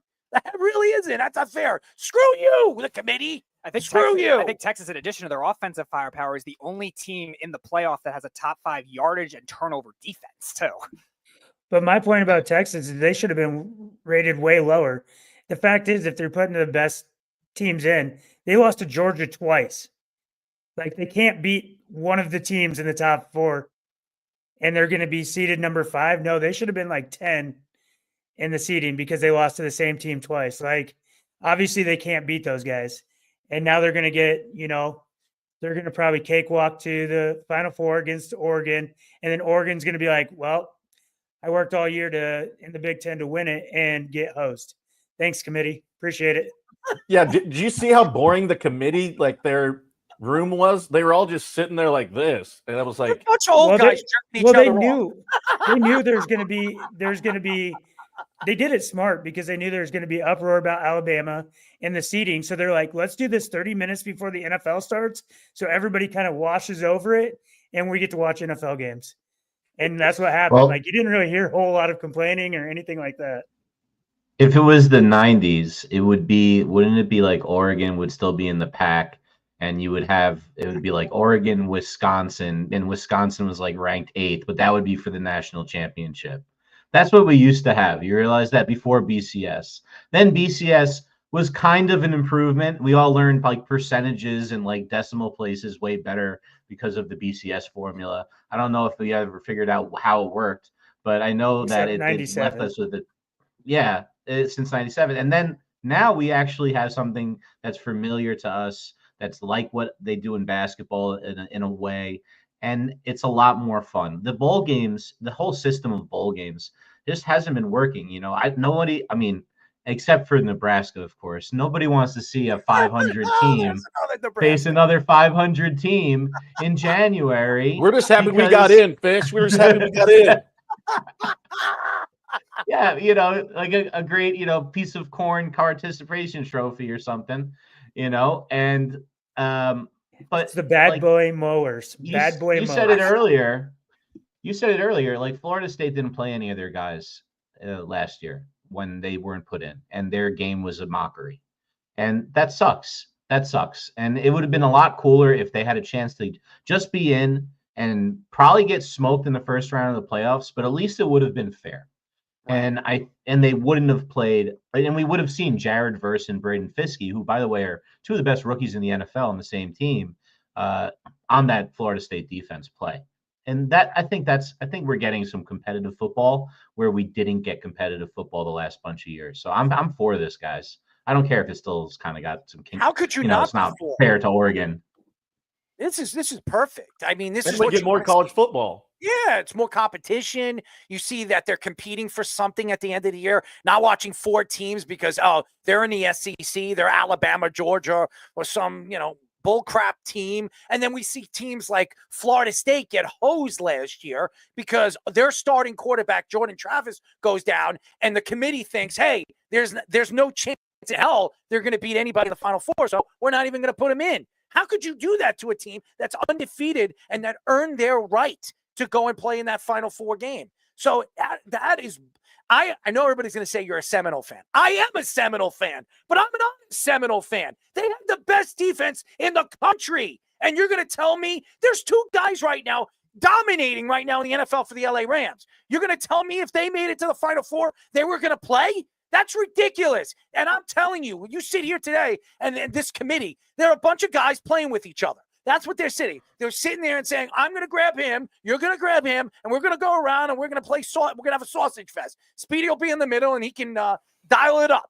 No. Okay? That's what he does. He's You're like the Seminole fan. You're involved in that. Well, I'm not bobbing for apples. You are, right? You're the Seminole fan. But you bob for apples. That's fine. All right. So I'll do the grabbing. You do the apple. I'll stick to bobbing for apples at the Florida State parties. All right. So you're going to be at the parties bobbing for apples. How many are you going to bob? You could be on the football field. All right. I'll be on the football field. I'll be grabbing. You be bobbing. Yeah, you'll be grabbing with all the big guys. All right. All right. I'll be grabbing on the big guys. You'll be bobbing for the small guys, right? I'll be bobbing for apples in the dorm room. Whatever outdoor facility they'll have because it's a party school. He's gonna be in the dorm rooms. Oh my god, that's the worst thing you could have said. Good night. Yes, Scoops. Perfect timing for that one. Even though that's our Errol's territory. I can't find it, but I definitely have a graphic of you bobbing for apples somewhere. You do. Why do you have that? I can't find it. I gotta label these better. The last time I would have bobbed for apples, I wouldn't have had any social media, so I don't know where you found. Speedy, you're all over social media. I don't know if you realize it. I'm not embracing your. My first account I got was my Facebook account, my junior year of high school, and I know I wouldn't have bobbed for apples then. Oh, man, please. Oh, speaking of bobbing for apples, this guy likes to bob for apples. Cam Newton said on First Take that no one wants to see Notre Dame in the college football playoff. I wonder why. He mentioned they always get smashed when playing against top competition, and they have been irrelevant in college football for a while. He also compared Notre Dame football to the Dallas Cowboys. I wonder why. Getting a lot of attention and always crumbling when it matters the most. Ryan Clark took shots at Cam, calling him an SEC homer, and referred their win over ranked Texas A&M on the road, a team other than SEC teams lost to. Clark also argued that Notre Dame is all about results instead of rankings, and still played a strength of schedule that was 21st in college football. Notre Dame was the 7th overall seed in the college football playoff bracket, finishing 11-1, and will play number 10 Indiana in the first round. Well, I'm going to say this. I don't know if anybody knows the story that the Chicago Bears are actually interested in Notre Dame's coach. So there has to be a reason why the Chicago Bears, out of all the different coaches, and wants to bring in a coach to coach a guy like Caleb Williams, you're going after a college coach instead of a professional guy like a Ben Johnson or Eric Bieniemy or any of these other guys. There's a reason why Notre Dame is doing so well this year. It's the coaching, and they've had a tremendous amount of great coaches on the sidelines, not just their head coach. Their defensive coordinator is probably going to be looking for an NFL defensive opportunity, and their offensive coordinator has been sensational this year as well. And we know a quarterback Speedy, we do know a quarterback. Yeah. That is the starting quarterback that we've had on our show. Who are we talking about, Speedy? 4-time guest on our show. Well, he was a member of the Duke Blue Devils, Riley Leonard. Riley Leonard has been on our show 4 times.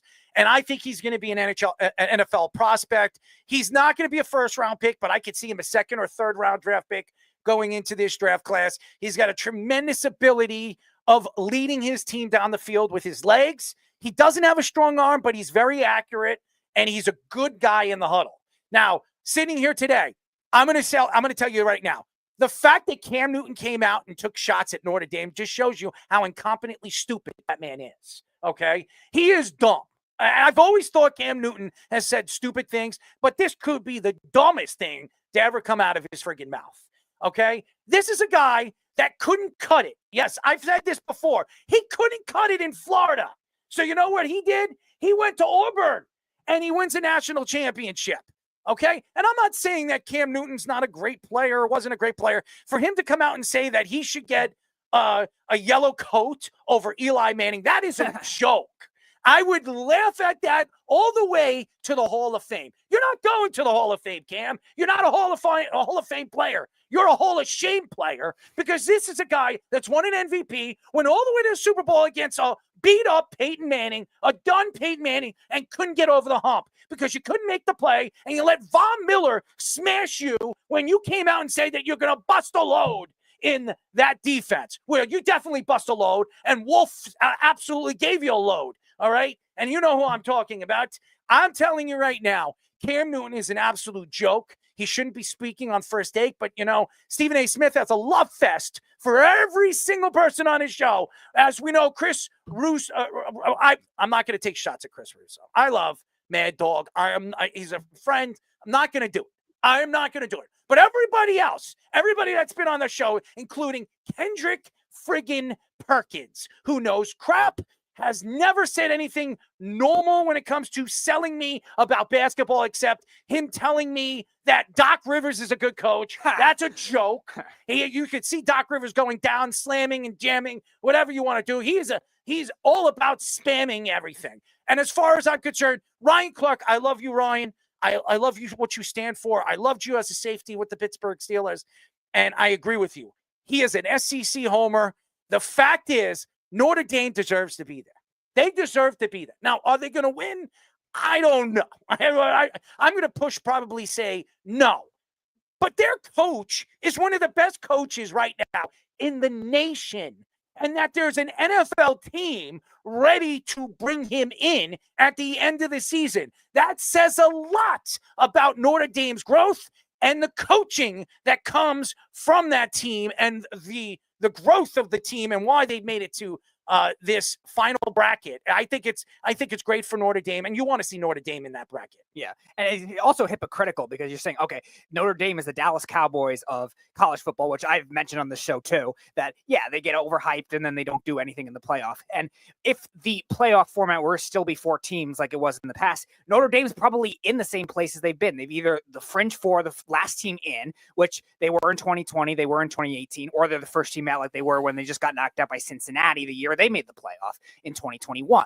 So they're probably in that same spot. They're probably 5th if there's still a 4-team playoff. So they're about the same consistency. They lost one game, bad loss against Northern Illinois at the beginning of the year. Beyond that, they've played a very tough schedule and they've won every other game besides that. So his statement doesn't hold water for them not making it in a 12-team playoff. They would make it an 8-team playoff if the 8-team playoff was there. Are they going to win? I don't know. Yeah, that's a lot they still have to prove. They still have a great defense. Are you reaching out to Riley? Can we get Riley on the show? I've tried many times. There's a stinginess with their media at Notre Dame. Well, tell Riley to get on the show. I think it's ridiculous. Yeah. You want me to reach out to Riley? Give me his number. I'll reach out to Riley. Yeah. I'll reach out. Yeah, I've tried like 3 different times this year. I'll get him on the show. Yeah. But going back to Notre Dame and those comments too, like, yeah, they're one of the 5 best teams this year. Are they a championship caliber? We'll see. They have the defense. They have the running game to try to make that kind of thing work. Riley Leonard has really improved a lot. He struggled a little bit at the beginning of the season, the first 4 games, but he played very well ever since then. And they're definitely still one of the 5 best teams in college football and don't have a super obvious weakness right now. To say that nobody wants to watch them is just terrible to I'm think. watching them. And again, definitely even if you gonna want to watch them to hate them, like that's the same thing. You watch the Cowboys to hate on the Cowboys, to watch their demise in the playoffs too. People could still say the They're same thing not about the Notre Dame. Cowboys. No, I know that. This year's They're team, not America's team. Notre Dame hasn't been the center stage of college football since the 70s and 80s. Right. They're not the same team they once were. The last time I can remember is somebody reaching out to a fake girl. And I'm not going to mention that's the last time I could think or even think about Notre Dame as a college threat. Matt Teo, that was the only thing that stood out to me, and I watched it for 30 for 30. It's ridiculous. Cam needs to shut up. This guy has been just a joke of an ex-NFL player. His podcast is ridiculous. And by the way, get rid of those hats. They're ugly. I mean, I'm not going to tell you. I'd rather go watch, I'll go watch something at, Studio 454 wearing those crazy, disgusting hats than watching this guy go on First Take and make a fool of himself. Yeah, and also you look at the conference perspective as well. Like I've always been like advocating against why they're not joining a conference and stuff like that, which I guess maybe to his point, maybe has an accurate thing. But this year they played harder competition to make that kind of thing work. They beat a lot of ranked teams. As you mentioned, their strength of schedule was 21. Alabama was everyone bitching to get in. They're only 5 spots higher in the strength of schedule ranking. So it's not like you even have that, even not being in a conference. I've advocated against them in the past not getting in because of that, but I don't think you can make that argument this year, Cam. It just doesn't make a lot of sense. In a 8-team playoff, they would make it. In a 4-team playoff like it would be last year, they're probably the first team out. Yeah, I mean, I think either way, he's absolutely out of his mind. Like, you're gonna say that their legacy is only a movie? Like, dude, seriously? Like the players that have came through there, I don't know where or how he thinks like that's all their legacy is. Like, are you serious? And it's interesting on the Marcus Freeman side of it. I mean, he signed a 6-year, $42 million deal, and he's in year 3, I believe. And would you want to go into that situation with what you have now in your situation in college, knowing you're getting paid almost $7 million a year? And you look at Bieniemy, he was a great coordinator, right? Then he goes to college and he sucked and he's already fired. So some people are great, and we've seen it on both ends where they've been really good NFL guys and they've been terrible in college, and vice versa. Bill Callahan comes to mind, just a great coordinator, quarterbacks coach all around, but he got to Nebraska and he stunk because he was trying to run an offense on the players that we hadn't recruited, and they weren't meant for that. So that's where I'm kind of like in limbo of it. Would that be a good move? I mean, obviously, if he wants to try it, I mean, shit, our head coach right now and Matt Rule, we've seen what happened to him, but we've seen what he's done in college. So I could see it going both ways. Do you think that's a good move with 3 years remaining and getting paid almost $7 million? And your perks are way better in college than they are in NFL. I mean, he gets to use a jet whenever he wants. They got that Catholic money, so that thing's coming in. So I don't know if I don't even know if he'd be interested. I just, obviously it's the rumor mill, and you got to touch on it because I think he's very good at what he does. Yeah. So I don't know. Obviously, Notre Dame's a top 5 or top 12 team in the nation.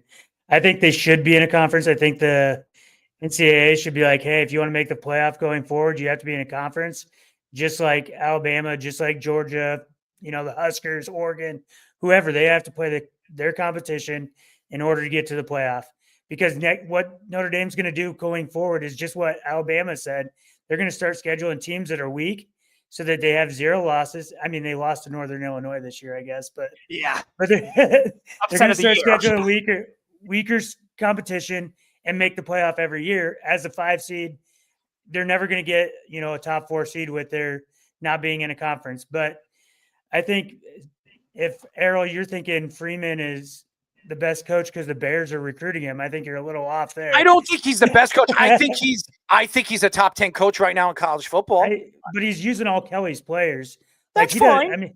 But you got to coach him. But I mean, after how many coaches have you seen come in, take players from another coach, be very successful, and then once they have to start recruiting and getting their own players in, they fall off? Well, first of all, he's the one that reached out and brought in Riley Leonard. Okay, he was the one that made that move. Yes, I don't. he was. I mean, yeah, but Riley Leonard is an average quarterback. I wouldn't say he's. I understand you say he's an average, but we've watched him play, and we know about him. We know his type. We know his personality. He's got a great personality, and he's a. And good he was really leader. good at Duke. He was really good at Duke.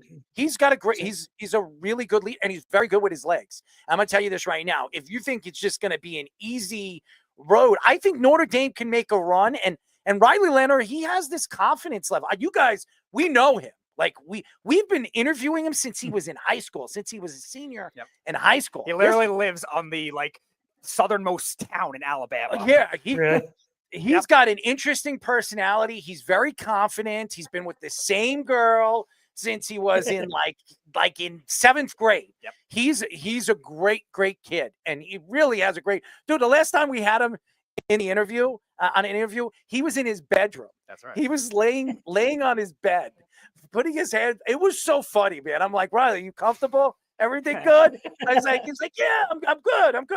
I'm feeling good. He's like, good. I'm feeling good too. I'm glad that you're relaxing. He's like, yeah, where's my pizza? I promised him I was going to ship him pizza, New York pizza. And then he tells me he came back. He came to New York without calling us to meet up with us. He was in New York for a couple hours. I'm like, and you didn't call us? You didn't reach out to us? He's like, man, I'm sorry, man. He's like the next time I said, now if the Jets draft you, which they probably will, because they need a quarterback, I'll be invited to hang out with him in the locker room, and Speedy will be bobbing for his apples, right? The Jets will never make you that happy, unfortunately. Where is the draft at this year? Oh man, where is that? It was in Kansas City last year, right? It was. So where is it, Speedy? No, it was Detroit last year. Was it Detroit? Yeah, it was Detroit. Yeah, the year before that, right? And it was Nashville another year too. Where is it? Green Bay. Wisconsin. Oh, the Wissa. Java, we could go on a road trip. Yeah, let's go. It's about 7 hours. We'll fly there. Let's do a show there. We'll tell Goodell. Go ahead. 7 hours in the car with Owen, I'd shoot myself. But my point being is that game, the Indiana versus Notre Dame game, probably my game of the week for all the first matchups. I think that'll be a really interesting game because Notre Dame's strength is their defense and Indiana's is their offense. So I think that'll be fun to watch. I just don't know if Marcus Freeman going to the Bears is the answer for Caleb Williams. I think they need an offensive guy. Right. You're attacking my take. Thank you, Owen. Throwing my take under the bus. By the way, I'm trying to stick up for this guy, and this guy is busting a load. Seriously. You know what? Screw you. He coaches Notre Dame, and he didn't do anything. He took over a team, Brian Kelly. Thank you. By the way, Owen and Java, if you do end up pulling off the Wisconsin road trip, Jamie Lee said he'll go with you and go to a Packers game. Oh, that'll be good. Oh, perfect. I've heard you want to go to a game. I heard the Packers is an experience. It is. Lambeau. Yep. Have you, Guys, that is you saw the Niners, right, Owen? Yeah, I saw Nick Mullins almost win in Green Bay. I remember that. I picked them to win that game. The Niners. I remember. On Monday Night Football. It was an experience. It's cold, snowy. I got the whole thing, but it was a blast. Guys, I'm gonna do something I've never done before, and that's agree with Cam Newton about anything. Well, it's more personal. I was trapped in Vegas broke one time, and I was broke because I went 0 for 9 betting on Notre Dame against Alabama in the national championship game, the Manti Te'o week. And I literally had to sit there in the sports book for 6 hours, completely broke until my flight, and just doing absolutely nothing. So I don't want to see Notre Dame either. Were you married yet? No, this was a long time ago. All right, this was so out of college, no money. I've got no money now, but I had no money. It was terrible. It was terrible. 0 for 9. I could have hit anything. I was like, oh, Notre Dame plus 10. There's no way they're 10 points better. Eddie Lacy could have walked eating 5 McDonald's Big Macs into the end zone every single carry. It was by the end of the first quarter, it was 28-0. It was a disaster, and I knew it was over. So I could care less about watching Notre Dame play. But honestly, the thing I could care less more about is anything Cam Newton has to say. That's true. That guy. I mean, that guy's a retard. I mean, seriously. I don't like using that word on this show, but that guy, he is in his own little world. The world of Newton, okay? I mean, not what Isaac Newton, okay? Because he's definitely not as smart as Isaac. Okay, but there it is. Sir, what is that? Or is that Benjamin? That's Einstein here. Oh, there it is. What's that good? Oh, I see that. Is that a tongue? Yeah, it's the famous Einstein taking out his tongue picture. And Speedy, we always knew this was like, do you pose like that? Like Michael Jordan would stick his tongue out while he was like doing a layup or something. You ever do that when you're playing sports? He doesn't play sports. I couldn't tell you if it did. It happened involuntarily. Speaking of, a sponsor, ladies and gentlemen, before we get into Tic-Tac-No, our show is sponsored right now to Ice Shaker, ladies and gentlemen, the wonderful Ice Shaker right over here. And by the way, it's founded by NFL fullback Chris Gronkowski. Ice Shaker was developed with one goal in mind: to help people live an active and healthy lifestyle by providing them with an ultimate drinking vessel for their nutrition and hydration needs. Ladies and gentlemen, if you go to iceshaker.com, there's a special offer. Buy 2 Flex bottles, get 2 free. Go to iceshaker.com, ladies and gentlemen, and click the link on the top of the page. And Chris told us, ladies and gentlemen, you get 2 free beautiful ice shakers. They're beautiful. I got the American flag. Jabba's got the Yankees right there and in Nebraska. Owen has, Nebraska. And his is probably still in the sink. You're on mute, Owen. Dishwasher. Dishwasher. Okay. Mine just came out of the dishwasher. Had to clean it. And Fish is showing you. Oh, by the way, you can see the green now. There you go. He had to put it in front of his sweatshirt. Yeah, look. See? So thank you to Chris for everything. There you go. Thank you to Ice Shaker. Thank you to Chris for giving us the opportunity to promote his product. Moving forward, we're very excited to continue this combination of greatness with Ice Shaker. Anyways, as everybody knows, we're going to be doing this every single week, as we call this Tic-Tac-No.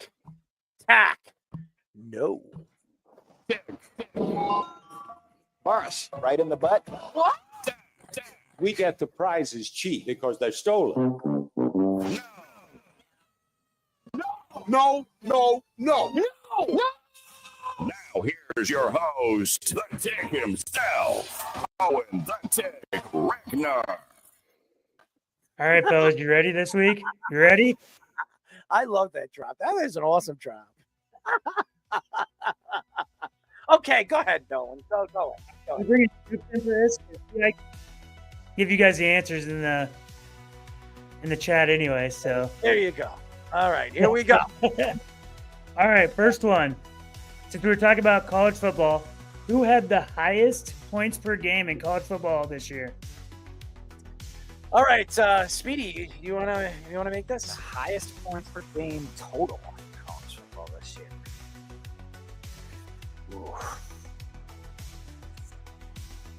Speedy, come on. You got it. 5 seconds. Tommy, we gotta get that. Yes. I'll go with Boise. Let's go Boise. Nope, not Boise.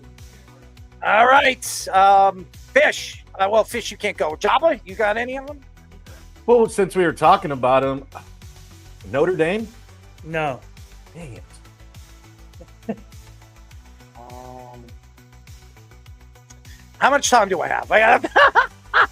You got to answer. I have a guess. I don't know the answers. I didn't give you any answers, so you can guess. Florida State. Florida State was like second to lowest. Miami. My guess. You got one guess. My guess is USC. It wasn't USC. USC was pretty low too. Too bad you guessed Florida State first, because the answer is Miami at 44.2. 44.2 points per game. What a guess. All right, where do you want to go? All right, we'll just go bottom left. I went middle the last couple, so I gotta switch it up. All right. All right. Who was the youngest player to score 50 points in an NBA game? I think I know this one. It wasn't Booker. I'll say this, he was the same age as the other person, but just a little bit older. You say in history? In history, yeah. I think I know the answer to this, and it's a funny answer. I think it's super random. All right, go for it. Brandon Jennings. That is correct. Boom! We get it. We get it. That's fair. I was gonna go. That was a hard one. I was gonna go. Devin Booker he was young, wasn't he? That's what I said. Yeah. Devin Booker was a year in the third. league. I was gonna say LeBron James. I think Jabba. So that's why I guessed it. In his second year in the league, I think he scored 70 points. Yeah. He was. So they were all 20. So Brandon Jennings, LeBron, and Devin Booker were all 20 when they did it. But Brandon Jennings was just the youngest in his 20s to do it. What about wasn't Wembanyama just scored 50, right? Yeah, but he wasn't. I think he's a little bit. I don't know. He wasn't on the list, so it wasn't on his rookie season. It was on his second year. So I don't think he did that in his first year. Yeah, I don't. All right. All right, so I'm gonna take top right since you went bottom left. All right. Here we go. Since I got called out, or you put a segment on Twitter about this, who best 3-point career shooter with a minimum of 250 shots made? So percentage? Yeah. Wow. In a season? No, their career. So what was the question Can you again? say that one more time. So, best 3-point career percentage shooter from 3 in their career. What was the minimum amount of shots? 250. Okay. This is going to be From something 3. obscure, I would assume. It's gonna be someone who didn't shoot a lot. I'm gonna take a guess. Okay. Okay, go for it. Steve Kerr. That is correct. Steve Kerr, 45.4% in his career. There's from two the three- guys I would have said. But this is where I was calling you out. Steph Curry is 12th on that list. And Ray Allen is not in the top 25. All right, stop it! I knew you were gonna throw that Ray Allen. You killed me on the Ray Allen thing. Please. So not even. And you know how many half-court shots Steph Curry's thrown up compared to Ray Allen? Okay. So. Okay. Stop. No, Steph Curry definitely has the most like 40% of the court. But Steph Curry's Yeah. a point guard. Ray Allen's a shooting guard. Different thing. Exactly. So he should shoot better. Oh, stop! Stop it! Stop it! You'll love this. All right, Errol, you got it right. Where do you want to go? Okay, where are we here? Let's go. Let's go top left. All right, top left. All right, I got to get this Nebraska question in here since you guys are close. What is the weirdest law in Nebraska? I have no idea. What's the weirdest law? Wait. Do we have to get it right, or can we just give funny answers? You can just give funny answers here. See, Okay. Jabba did the law school thing, so he might know this one. So, but no plowing when it snows. You cannot milk a cow if you're intoxicated. That's not it. If you don't use corn in every recipe, you go to jail. There's no corn in chili and cinnamon rolls, so I guess you could put I corn put in corn your in chili. chili sometimes. Allergic to corn and you live in Nebraska. Jabba, you got a guess? They're all dead already. If they were. I know there's some weird ones. The one I remember because my grandma used to tell this to me. If your kid burps in church, you can be arrested. The parents That's can be one of arrested. them. But this Is this the gonorrhea one? No. It's illegal to whale fish in Nebraska. Obviously, we don't have whales, so that's probably the So there's no weirdest fish one. markets in Nebraska, I guess. He saved the best for last. Golly. I thought I was going to get that. Well, I mean, clearly, you get that answer. Oh, I didn't put the Errol's face We'll in. go- Whoops. Well, Errol's in the top left. Okay. So where do you want to go? We'll go middle, bottom. Middle bottom. Okay. Okay. Yep. He wants to finish. He's letting us try to win. He says that we can't, that we suck. I mean, I could win the game because I have some pretty crazy ones on here, but This is like a double suicide move because like whoever gets it right wins. That's what basically you did. All right. All right. So what two quarterbacks are tied for second of all time career wins? And I think you guys will get this one. Two quarterbacks are tied for second of all time wins in the NFL. Tied. Two quarterbacks, second for career wins. Brett Favre probably because he played a lot. Probably is one. He played a while. You're muted. Java. You muted, Java. Got to be somebody that had a long. That's why I'm thinking. I'm going to Brett take a Favre, guess. I'm going to take a Swan, guess. I'm going to take a guess. Go for it. I think Brett Favre's one and Peyton Manning's the other. That's what I was thinking. So. That's right. Brett Favre was a tricky one. I didn't know if you guys would get Brett Favre, but yeah. Okay, if I remember, consecutive game streak. So. I remember Jim Nantz last year talking about it, and he said that there's, when it comes to career wins, that Brett Favre and Peyton Manning have the same Which I thought was weird. That's why I put that question. I was like, that's weird that they're tied. It was actually something that Tony Romo knew, and he told Jim Nantz that nobody else could guess that, and that was I remember Jim Nantz saying that on a local, CBS, the local CBS station with the Jets, by the way, and I got to watch that crap. Here's the one that I could have got to win, but I'll give you guys the win. Jabba and I went to lunch the other day, and this guy was talking about cricket. So I looked up the longest cricket match ever, and guess how many days the longest cricket match was? Days? Dude, I didn't even know. We said the same thing. We were like, he goes, yeah, cricket. He lived where, I don't remember where he lived. Australia or something? Yeah. And he was like, yeah, no, they last for days. And I was like, what? So it was played 10 days, but 9 actually days played. And game time was 43 hours and 16 minutes. So that's how long the game lasted. But they don't have lights. So he said once it gets like dusk, they stop the game and start over the next day. So I could have won. By the way, Kevin actually said, what on earth is the gonorrhea one? So what is this? You can't get married if you have gonorrhea in Nebraska. What? You can't get married.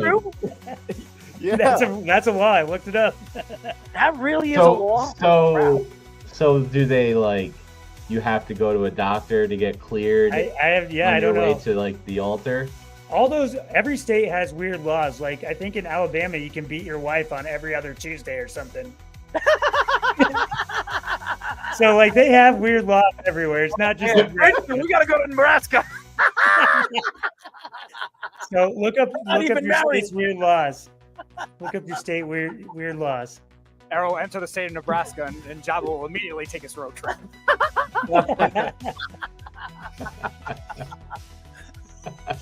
Well, you guys got that one, but I could have had you. Just know I had a question to beat you guys, but I let you win. Well, you know what? I appreciate that. The gonorrhea one. Wow, that's interesting. The stuff you learn on Tic-Tac-No, Random. Yeah, that is definitely a random argument right there. I mean, hey, you know what? Gonorrhea. Yeah, if you have gonorrhea, you can't get married. Oh, wonderful.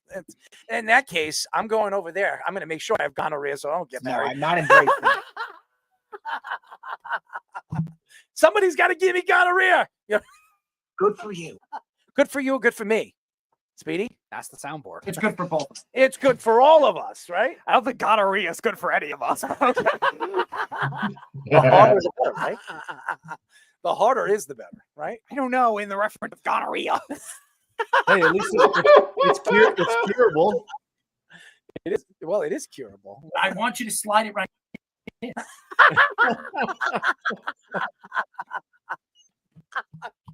Oh God. Yeah, that looks like someone with gonorrhea. Even though I know it's an Olympian. I can guarantee that's how Errol dances during his DJ shows. Well, first of all, I actually do dance when I DJ. It's one of my perks, man. You're not gonna see a DJ like me just stand over there. If I'm gonna play music, I make sure that I'm dancing and mixing to my music. Kevin knows all about that, so I'm not gonna just stand there with my thumb up my ass. Speedy mics, No. You stick your thumb up my ass? No. You just said I said no. No, as in what? I said no. So if you were standing behind me when I was DJing, you wouldn't stick your thumb up my ass? No. Why? What's wrong with Because I'm not a pervert.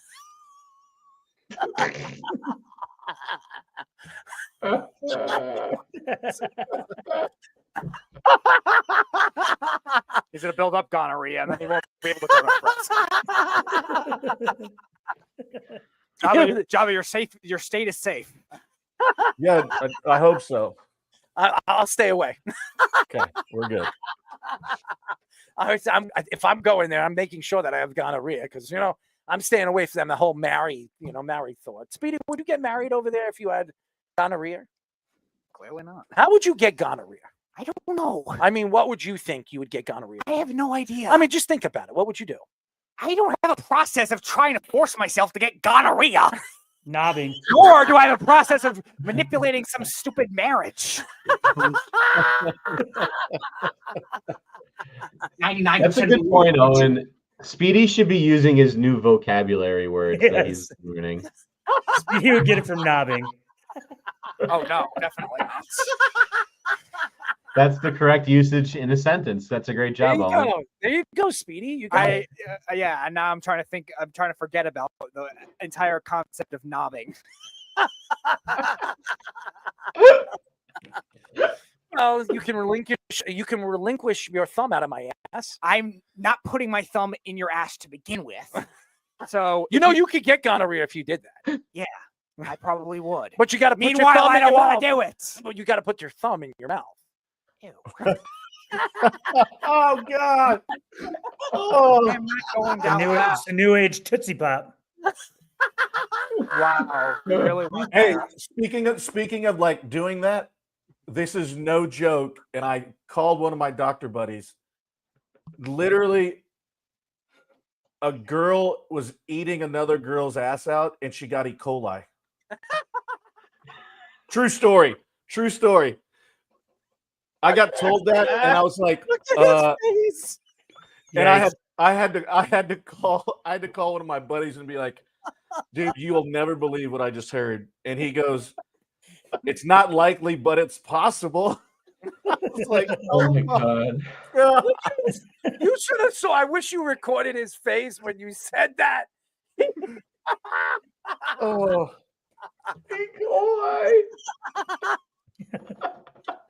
Oh my gosh. I died laughing when I actually found out that it was true.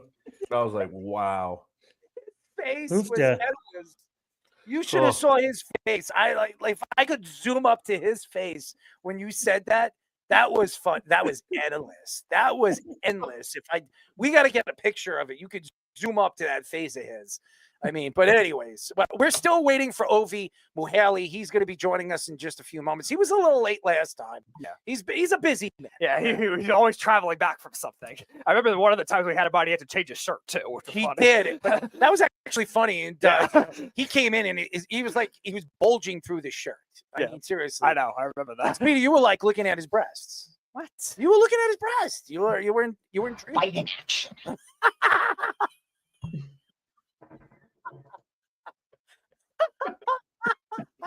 That's a little too in depth, Mr. Soundboard. Milk out of somebody's body.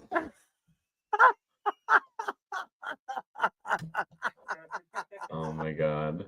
Oh man. Ovie will love this. I'd be like, what the hell is wrong with you guys? He was on, I'll never forget the last time he was on. We were talking about the draft, and then I don't know how it broke, but we were talking about underwear and stuff like that. And Ovie was like, well, Speedy, you don't like wearing underwear? And he's like, well, guess what? I didn't wear any underwear under my pants. I just wore a jockstrap. There he is. Yeah, well, hold on. Let's go to a quick break. When we come back, he's got a smirk on his face. He knows he's ready. He's ready to laugh. He always does. When we come back, we will be talking to former Ravens and Falcons all-pro fullback, our friend Ovie Mughelli. But first, our Sports Minute with Tommy Scoops. This is the Jabba and the Mouth Sports Minute. All right. Let me move this closer because I have a heavy NFL Sports Minute for you guys today. After wide receivers A.J. Brown and Devontae Smith looked visibly upset on the sideline yesterday against Jalen Hurts while playing on the sideline against while they were playing the Panthers. Defensive end Brandon Ingram says that the two relationship of A.J. Brown and Jalen Hurts has actually changed, and that A.J. Brown could do a better job responding since Jalen Hurts is just trying to do his best. As in other news, Cowboys head coach Mike McCarthy could return for another year, with several people such as ESPN broadcaster and former Cowboys Troy Aikman even saying that the return next season is more likely than it was a week ago. And lastly, finishing it up, the 49ers defensive end Nick Bosa and tackle Trent Williams were actually still out for practice while dealing with injuries with the hip and ankle injuries, respectively. Both are expected to be reevaluated and to return for Thursday's matchup against the Rams. And as we have always scoops and scores in the NBA, the Knicks and Raptors are currently tied in the fourth quarter with 88 apiece. And the Bengals currently have a 17-10 lead over the Cowboys with 20 seconds remaining in the second quarter. And in the NHL, the Red Wings and the Sabres are both tied up with 5 apiece on the board. And the Ducks and Canadians are both tied up with 2 apiece on the board. And that is all I have for you guys right now. So I'm going to kick it back to the boys for their next guest on Jabba and the Mouth. Any questions? What is it? We're back. This is the Jabba and the Mouth Show.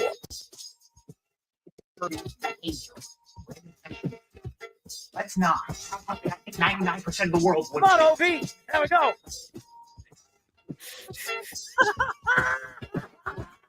Little shimmy, Roger Rabbit. You guys are on something. I'm your host, Daryl Marks, my co-host, Jabba Chamberlain, and Speedy. Speedy, go to our website at www.worldwidesportsradio.com. Check out all our shows throughout the week, including Jabba and the Mouth, every single Mondays and Wednesdays at 7:30 p.m. All you have to do to tune in and check out our local listings for all our shows is go to our website by going to www.worldwidesportsradio.com. Before we get Ovie on the show, this show is brought to you by the one and only Ice Shaker.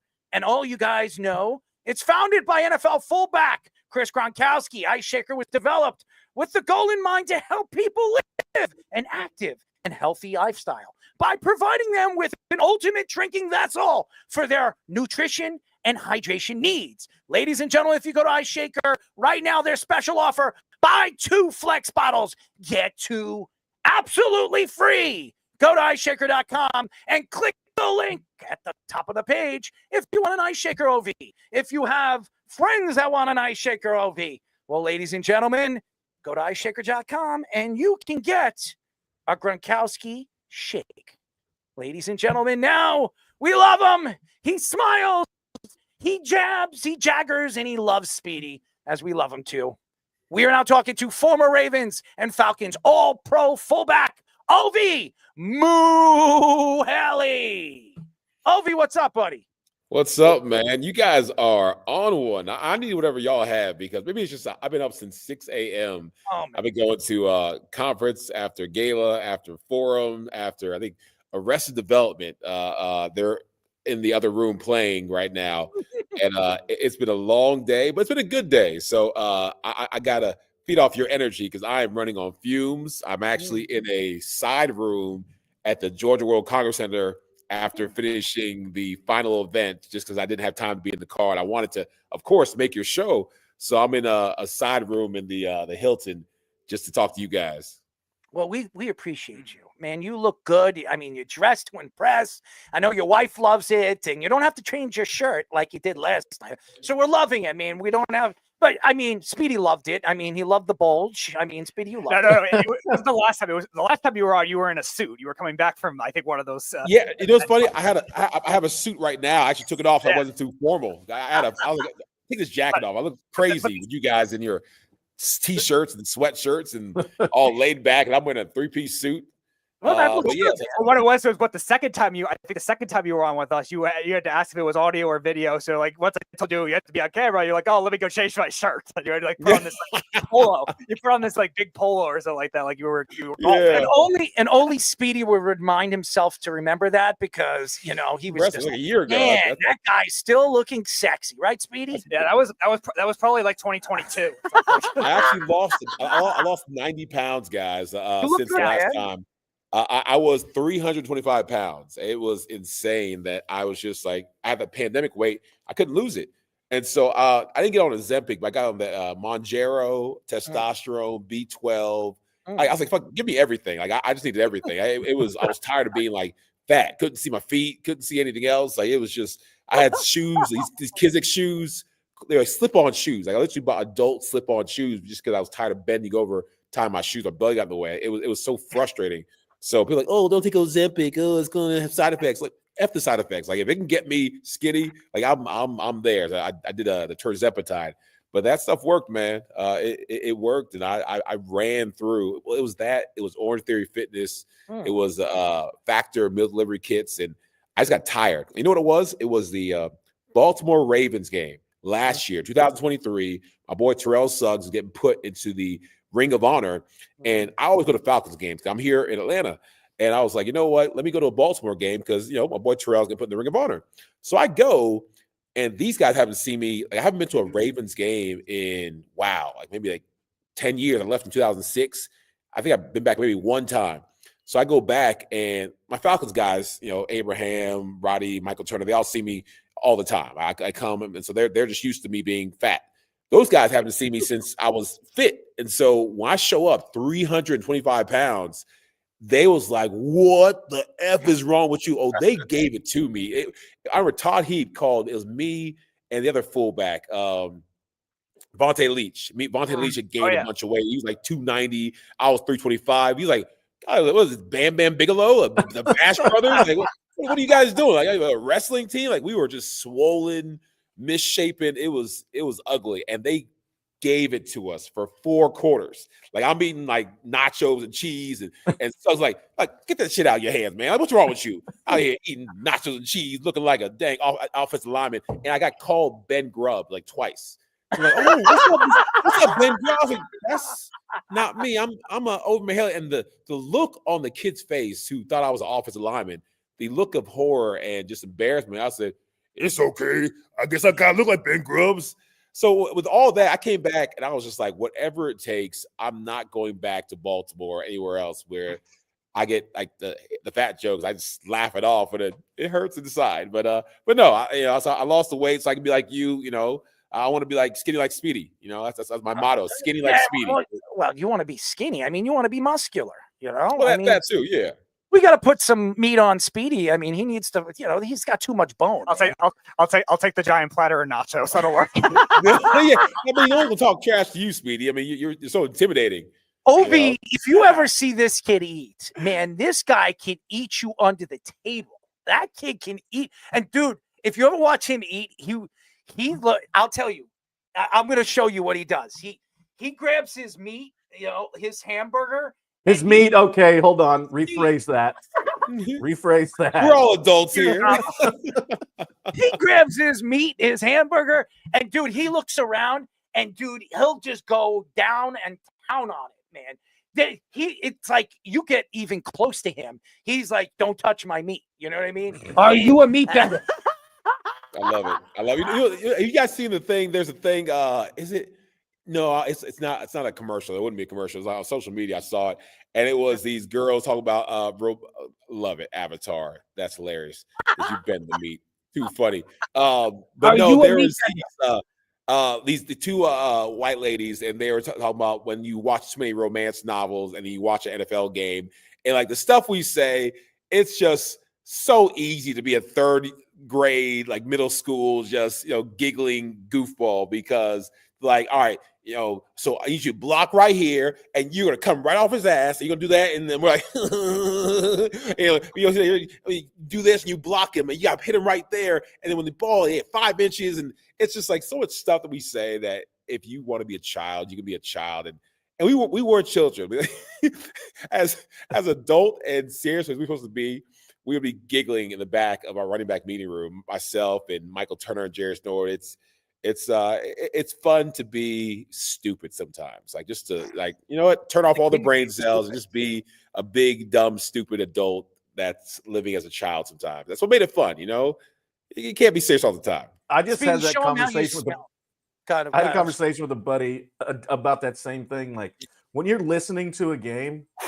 And it's like you got to put the D back in, and you're like, yep. You're like, what? The D's the most important thing. You're like, if I was a child, I'd be like, did you hear what he's? But we're adult. But if you actually just listen and you take out the adultness of your life, it's pretty comical. Actually, it's very comical. So many sexual innuendos. Smell your fingers. So show them what you do. Show them. Go ahead. Go. Do it right across the face. Do it. There it is. That's what when you eat. Is that? No, that's what he does. I guess it depends on what I'm eating. Okay. Oh, well, I mean, of course, you, Speedy, being a ladies' man, I can understand that. Are you married, Speedy? Do you have kids, Speedy? No, but apparently they're trying to manipulate me into some random what was it, gastronomy meeting or gonorrhea meeting, wedding in Nebraska. Oh, that'd be bad. That'd be bad. It's actually you don't illegal. Want that. It's actually illegal, Ovie, so I'm not going to be doing it. Yeah, don't do that, man. It's a scary world out there. Now I know I won't, because it's apparently illegal in Nebraska to get married if you have gonorrhea. Are you serious? It should be illegal, and if it was illegal, there'd be a lot of people in jail right now. It's unfortunate. Unfortunate. If you want to know more information, Java can probably explain more. But I think you're good. It's all you, Speedy. It's all you. You and your. Not relaying any more information on that. No, the list of states where gonorrhea is illegal to be married or date, that's not anything I need to know, or probably the world needs to know. Speaking of somebody that's probably looking for a new date, and that's Kirk Cousins. What the hell is going on with the Atlanta Falcons? I have no idea. So here's the fun thing. I have a podcast with my illustrious teammate, Michael Turner. It's called Believe in Falcons. Not spelled the regular way. It's spelled BLEAV in Falcons.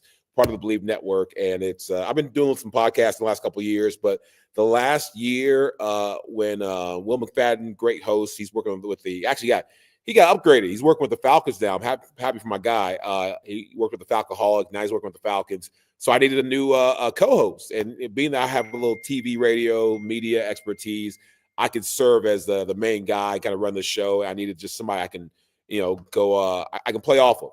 And, who better than my tailback, who we were like using the same mind when we're running and we're, cutting and, picking A gap, B gap, where we're all like, we're connected at the hip, So my boy Michael Turner joined us. We've been talking about this team all year. And when we were 6-3, I made the mistake of saying, I think this is it, Mike. I think we finally have our Super Bowl team. We're going back to the Super Bowl. We're going to be a dark horse. We're going to get, if we're 6-3 and we're still not even playing our best ball, imagine what happens when we get Kyle Pitts involved, consistently. Imagine what happens when we unleash the real Bijan. Imagine what happens when Algier gets a number of the carries. Imagine what happens when Darnell Mooney and Ray McLeod and our offensive line is just going. Imagine what happens when it's more than just Jesse Bates and AJ. We have our linebackers. Troy Anderson's getting better and great. We haven't been able to sack the QB at all. But what if we get Judon and Evan Cady and Grady Jarrett back and forth? I was like, we're going to the goddamn Super Bowl at 6-3.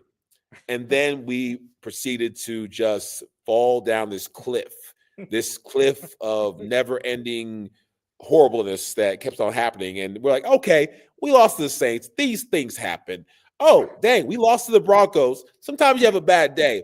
Holy crap, we're still losing to the Chargers. Okay, we're losing to the freaking the homecoming happy day, which was supposed to be for Kirk Cousins. Minnesota just kicked our ass. It was so bad, and we have nothing to say. I have no excuse. I'm obviously somewhat of a homer. I'm a little biased. Mike doesn't care, but I just like to think that at some point our Falcons are going to get it right. Plus, I have to see a lot of the Falcons brass, so I don't want to talk too bad about them. So I try to find like the bright side of things, and I had nothing. Listen, you have more of a bright side than as me as a Jet fan. Okay, so you're okay. I mean, am I though? I don't think I am. Like the calls for Penix are so loud right now. I keep telling people that there is no way in hell that Penix is going to see the field, because if he throws just a completion, if he has anything good that happens, they're going to riot. Like I think they may like storm the field and may like kidnap Kirk Cousins so that Penix plays. Like things can get really crazy if Penix shows any sort of competency, because at this point, people are just like, hey, if we can get a competent quarterback, because unfortunately, some of Kirk's throws were off target. They were overthrown. They were underthrown. I mean, the interceptions where like maybe he's blind in one eye. And so these things happen. You can't throw balls if you're blind in one eye. And, there you go again, throwing balls. But like it's something to where there is no excuse. You can't be $100 million quarterback. You can't have 3 Pro Bowls. You can't have all the veteran decision-making prowess, or at least that you should have, and then not use it. So I got nothing. I got nothing. And each time we say, we're not going to lose back-to-back games. Good teams, good quarterbacks don't lose back-to-back games. Okay, we're not going to lose back-to-back games. We're not going to lose back-to-back games. Are we going to lose back-to-back games? It's now just like, it's getting silly. It's getting real silly. So at this point, if we do not win out, because we have one of the easiest schedules, if not the easiest schedule in the NFL, and we're doing just as good or just as bad as we did with Desmond Ridder. So if we don't win out, I don't think Kirk's here next year. I think if we even go like 2-2. I was going to ask about that because you were a big Penix fan out of the draft too. Oh, I'm a huge Penix fan. I think Penix was a great move pick. Now for the spark. Would you do it if you were the coach? You can't. Because if you put Penix in right now, it's too late. Like you have to live and die with Kirk. You spent too much money on him. You can't pull a Russell Wilson and say, "Yeah, we'll pay you to go away." And Kirk has a no trade clause, I believe. But I feel like Kirk's the type of guy to where he knows how bad he's played. He's probably embarrassed. I know he's embarrassed because no one plans on doing this. I think he doesn't want to be bad. His body is failing him. And he's realizing that, oh my God, Father Time is undefeated. And it's catching up to me because I'm probably the least mobile quarterback in the NFL right now. There's one play where he ran for the first down. It was like the slowest, most painful run I've ever seen. It made Matt Ryan look like freaking Lamar Jackson. Not that much, but because they both can't run. But Matt Ryan looked better than Kirk Cousins looked. And they're both around the same age. And it was sad to see because Kirk is such a likable guy. There's not one person in this world who could say anything negative about Kirk regarding him as a man, a person, his genuine, authentic, faith-filled, great guy. He wants the best for everybody. He's such a darn nice human being. I met him in person a couple of times. I met him before the draft, and it was funny, but not funny. He was like, man, who should we pick at the draft? I was like, a receiver for Kirk Cousins, of course. Kirk is right there, while knowing that I said that we're going to pick Penix. Not that we should pick. I thought we should, and we would, and we did. But I wouldn't say that in front of him. I said we should pick a receiver for Kirk Cousins. And he was just a happy-go-lucky guy. I saw him at the end of the event when they drafted Penix. He wasn't smiling as much. I mean, he wasn't like scowling, but he was not smiling as much. And it's probably because he's like, you know what? Yeah, they told me that they were going to give me the reins free and clear. And now I have a guy breathing down the back of my neck, even though you say he's not breathing down the back of my neck. The fact that he exists, the fact that he is a thing, it was set to happen. Because anytime you have a first round, top of the first round pick, just sitting there, just marinating, just, ready and waiting for his opportunity, you're going to have a quarterback controversy if you play bad. There would be no controversy if he wasn't throwing 4 picks a game. And we're happy when he throws 2 picks. Like, oh, thank God, only a 2-pick game. This is so great. anytime that occurs, you're going to have quarterback controversy, and that's where we're at right now. Yeah, but you saying it's too late, but also do you think that now that he's starting to understand, like, Father Time is undefeated, where he'd be like, hey, you know what? Yeah, I'm getting paid all this money, but I'm embarrassed. We've been embarrassed. You know what? I think it's time to give the kid a shot. Do you think and we're all competitors in that route, but do you think he would go to that point, be like, I apologize. This is embarrassing. I'm embarrassed for myself.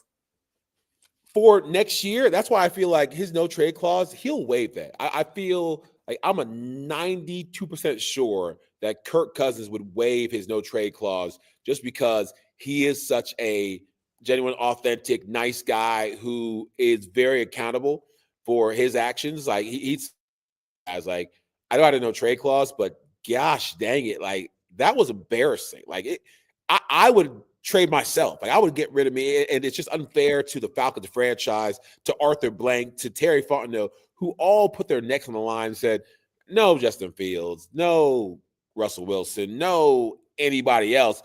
Kirk Cousins is who we want. Coming off a Achilles injury, we trust him. We believe in him. And Kirk's like, and his agent like, you got to pay up. You ain't getting me for nickels and dimes. Like you're gonna pay top dollar for the Kirko. And it looked like a great decision when we were 6-3. Looks like a horrible decision now that we're 6-7. But I think Kirk would waive his no trade clause next year, but he's not going to go down without a fight. There's no way he'll say, you know what, bench me, play Penix. It's all good. No, he still feels like the next game will be the one where he turns it around. The next game will be when he turns it around. And there's been 4 next games and he hasn't turned it around. But the competitor he is, he feels like with our easy schedule for the next 4 games, he can turn it around. And if we win out, we'll win the division. The Bucks have a much harder schedule than we do. We win out, we win the division. Everybody's happy. But I just have lost faith in our ability to do the bare minimum. So we'll see. Please stop saying you lose faith. I'm a Jet fan. I've lost faith. I mean, I have lost faith. I mean, there's no faith. I mean, my team this is what, going on year 16? They haven't made the Jets suck. Yeah, you should have lost faith. The Jets, they suck. I mean, and what's worse is that you got Aaron Rodgers. And I'd say Aaron Rodgers is all right. better Let's go off this. Where were you the last time the Jets made the playoffs? I'm done talking about the Jets. No Jets, Ovie. No Jets. Suck. All right. We are talking to former Ravens and Falcons All-Pro fullback Ovie Mughelli. You know I'm not talking about the Jets. I don't want to hear it. I've heard enough. I want to rip my headset off. I dropped the mic. Is Aaron Rodgers there next year? That's a question. No. Is he there? No. And I think the Jets, they actually have a tremendous amount of talent, but we're not talking about the Jets. I want to get into the Ravens. And this is a team that's been known for their defense. They've always been known for their dominant force as far as the defensive side of the ball, but it's not their defense this year. The defense is, I think, below what I thought they were going to be. And a lot of people drafted in fantasy. A lot of people, they're one of the most, as far as teams are concerned, drafted defenses high were dropped. They've been dropped on a lot of different fantasy leagues because their defense is not as good as it should be this year. Why is that? And why has the offense been holding this team together over the last couple of weeks? It's crazy because as much as I am an offensive guy and I love my side of the ball, defense wins championships. The reason why the Falcons haven't had a championship in 2016 or since, or even sniffed one, because our defense has been very, very poor. But Lamar Jackson, Derrick Henry can do all of the theatrics they want to do. If you don't stop the team from scoring, you're in a race every single week to try and score, 18, 20, 30 points. And that's not sustainable. Having a great defense is. Ray Lewis used to always say, hey, if they don't score, they don't win. Like, hey, we're winning at halftime. He's like, just give me a lead at half. He used to talk about, just give me a lead at half. You give me a lead at half, we're going to make sure they don't score. And it's crazy because he would actually do it. And if they did score, it's like field goals, that's all. I remember losing a playoff game versus Peyton Manning in, I think it was 2006, and they scored all field goals. Now, you can imagine, Peyton Manning could not score a touchdown the whole game, 5 field goals, and we lost in the playoffs after having a bye. Like, we were good that year. Like, we had won 13 games. We had Steve McNair, and we were supposed to be like, the second coming. It was our time to go back and win a Super Bowl. Offense couldn't do it. So it's frustrating. But back to your Ravens of this year, the defense can't do it because I don't know if they don't have enough talent, but they're not using the talent they do have in the right way. And you can blame the coordinators, you can blame the players, you can say it's X's and O's, but at the end of the day, they're just not getting it done. And Lamar and Derek, they're not enough to make it happen. So I hate it. Like, I want Lamar Jackson to win a Super Bowl so bad because you had them going to the Super Bowl and winning last year. Remember that? Yeah, I did, because they were so good. They were good. Lamar, he won the first playoff round, and he was like mad at this team. He went there at halftime and yelled at everybody. They got right. And in the second game, he just he was trying too hard. He wouldn't run the ball. I think that whole he's a running back times whole game. He wanted to freaking show people that his arm was good enough when we're like, hey, just play football. Like, don't try to prove anything to anybody. And it was hard to watch because my Falcons obviously weren't in the playoff picture. And so my Ravens were the only thing that was keeping me sane. So my fever dream of having the Ravens play the Falcons in a Super Bowl, I don't know if it's ever going to happen.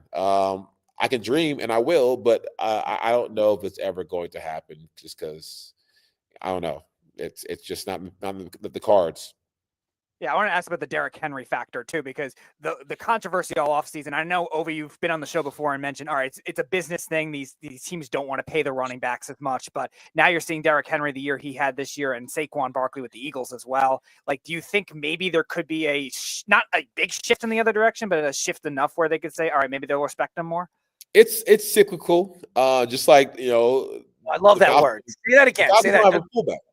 The Falcons don't have a fullback. Fullbacks are, like, we talked about it, but they're literally now being erased from the game. It bothers me because these teams try to get freaking cute and make the tight end a fullback, or the fat tailback a fullback, or the skinny offensive lineman a fullback. How about you make a fullback the fullback? Like, what's wrong with that? How about you get a real hard-nosed blocking machine, Lorenzo Neal, Max Strong type of like fullback, like a Vontae Leach and Ovie Mughelli type of fullback. Let's get that and play some freaking football.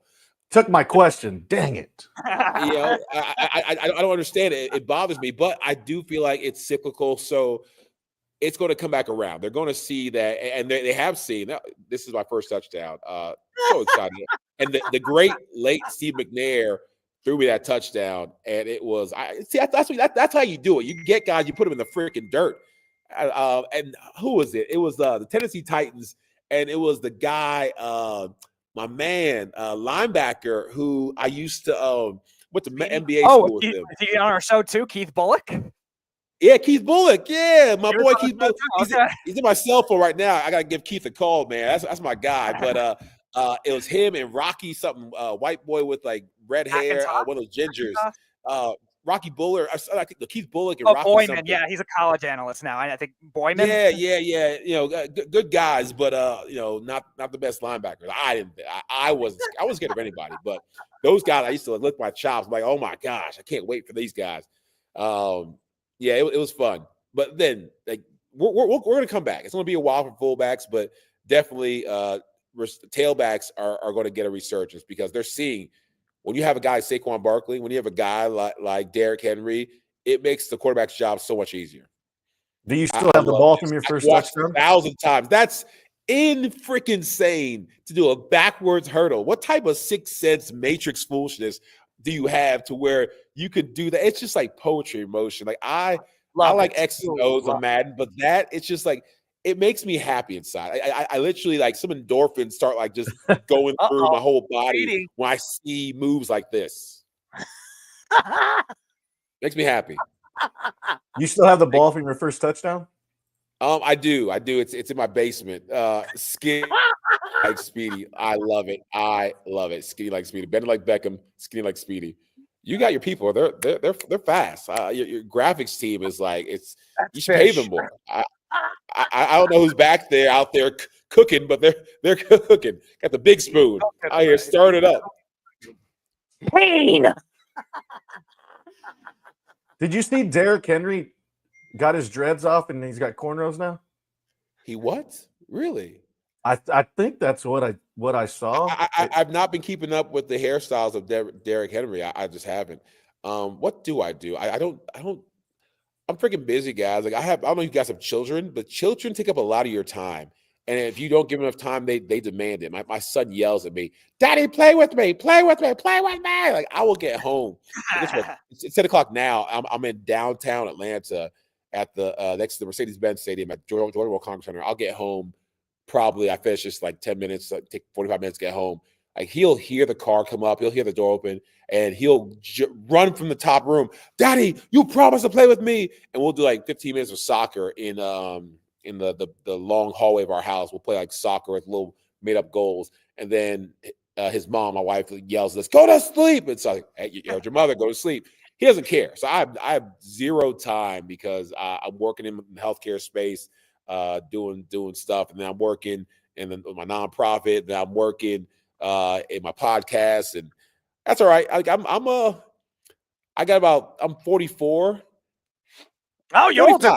There you go. 45. One more year, and I'm going to retire again for the second time. Well, Ovie, you say your kid screams for you. I mean, Speedy screams for his dog. "Lick at me! Lick at me!" No, lick at me. Hilarious. What kind of dog do you have, Speedy? You have a Great Dane, Cane Corso? What do you got? Black Lab mix. Okay, those are cool too. Yeah, he likes to lick ass, right? It's a breed. It's a breed of like the Black Lab's the main one. It's like 5 different breeds. But here's the thing. Yeah, and apparently, like it's a mixture of like the smartest and the like not as the least intelligent dog breed. Is that why you licked your ass? Is that why you licked your ass? No, he just does like to do perverted things. He likes to help you. Yeah. And my brother Dylan more often, but yeah. That's hilarious. I have a golden doodle because everyone and their mama has a golden doodle, and my wife's all about the no shedding thing. But he's a fool. I love my dog. He literally makes me feel like I'm the most important thing in the entire world. I just like my son. I get in the door, my dog will wake up from dead sleep and come and just jump up, and he just like he gets on his hind legs, like yeah, daddy's home, yay! He just hits me in the chest, and he's so excited, and I feel a little bit better every day. You know what they say when they do like dogs do things that you don't want them to do? You bite their ear. Did you know that? No, I didn't know that. Yes, but like he pees in my bed like once every 4 months, and I want to like throw him off the freaking balcony. I don't do that, Peter, but I want to. And he pees in my son's bed like once every 2 or 3 months. He just has this thing. He's a great dog, but then he'll pee every now and then. People's bite beds. his ear. Bite his ear. Yeah. I mean, I'm biting his ear next time. I wonder if it works on Speedy because Speedy does a lot of things. If I bit his ear, would he stop? You can try it. Like, see how it works. You going full Mike Tyson? Full Mike Tyson over there? Yeah, speaking of Mike Tyson, like that fight, I know it was a while back ago, but I would pay to just watch Mike Tyson actually get paid to do what he's supposed to do, which is fight. Like I know, and you know what, Errol, Speedy, Joba, you guys would do exactly what Mike did. If someone paid you $20 million to lose a fight, you'd lose the damn fight. No, not at all. I'm sorry. No. Because yes, you want to know something. Yes, you would. Yes, you would. You got to go 8 rounds. All he had to do was go 8 rounds. I'm not going to go out there and embarrass myself in front of Jake Paul, who honestly doesn't know how to box. He is a great right hand, but to sit there and let this guy beat me, and on my 6 losses now, Jake Paul is the final loss that I have in my whole career. That's embarrassing for $20 million. Jake friggin' Paul, this guy that was on the Disney Channel, 20 years ago, they're sitting there playing with himself in the background. I mean, seriously, I don't want Jake Paul embarrassing. That's an embarrassment. As a boxing fan, love Tyson. It was embarrassing. It was a $20 million embarrassment. And you know, I feel like you say this, Errol, but Speedy, Joba, you guys would do it. You'd embarrass yourself $20 million. You embarrass yourself for less. I mean, so that's the fact. Like we've all embarrassed ourselves for free. No, Errol doesn't like Jake Paul, so he wouldn't do it. But yeah, I think. Okay. You really hate Jake Paul. Well, Speedy said some. I'm not going to talk on live radio, but Speedy would do other things for $1 million, right, Speedy? if it doesn't go public. That's a different. Yeah. See, then again, with He said if it doesn't go public, I was saying, if no one knows, then no one knows. Now, My goodness gracious! Now, if it had the don't do that, Netflix stream from that fight, maybe I'll get away with it because all it did was Hilarious. glitch. The fight was rough though, man. Like, here's a fun thing with you guys. I'm gonna post this at some point. I agreed to do a charity celebrity boxing match, and it was with my boy Miguel Wilson. He's my suit guy. He has a lot of great stuff, giving back to kids. And he was going to raise money to do a charity celebrity boxing match. Like, hey, Ovie, can you do it? I'm like, absolutely. Like, it's no knockouts. It's exhibition. Like, yeah, it's exhibition. We're just going to mess around. Like, okay, great. So I grew up on the Rocky movies. Like my dad, my Nigerian father, one of his first loves American movies was Rocky.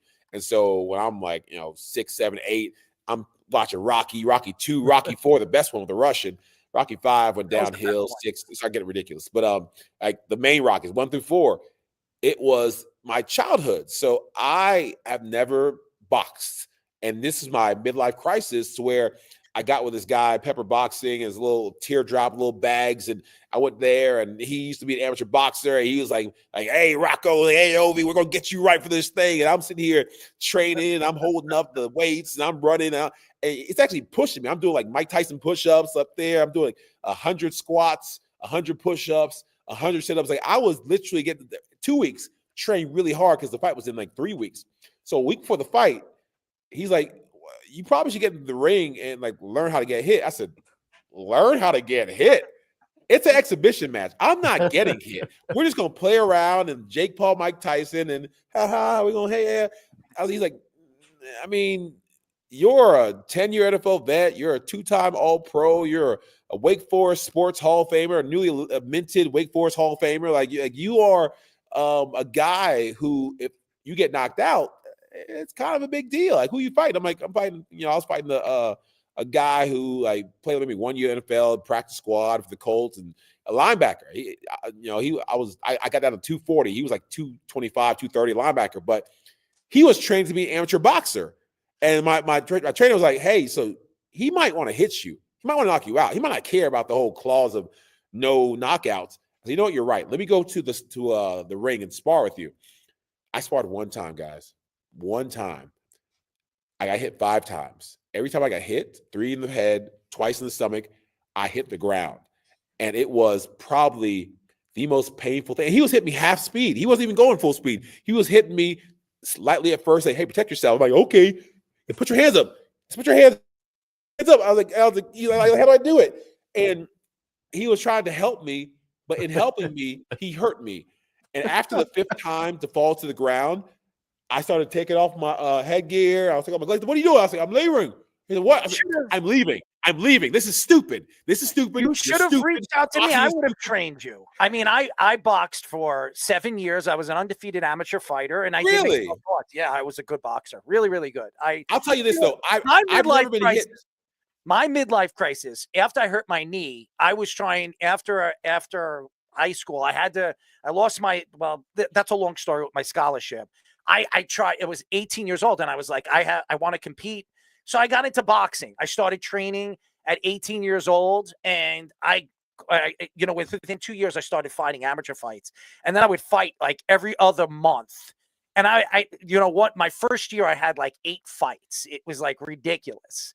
And then I was undefeated. I was like, man, I could do this. I kept fighting and fighting and fighting until my one fight where I got ringed. I won the fight, but I got ringed. He hit me in the jaw, and I fell back, and I held on to the ropes. At the end of the fight, I was like, this isn't right for me anymore. No, it's not for you. I got hit in the nose, and like I sat there all night long just touching my nose and it being so tender.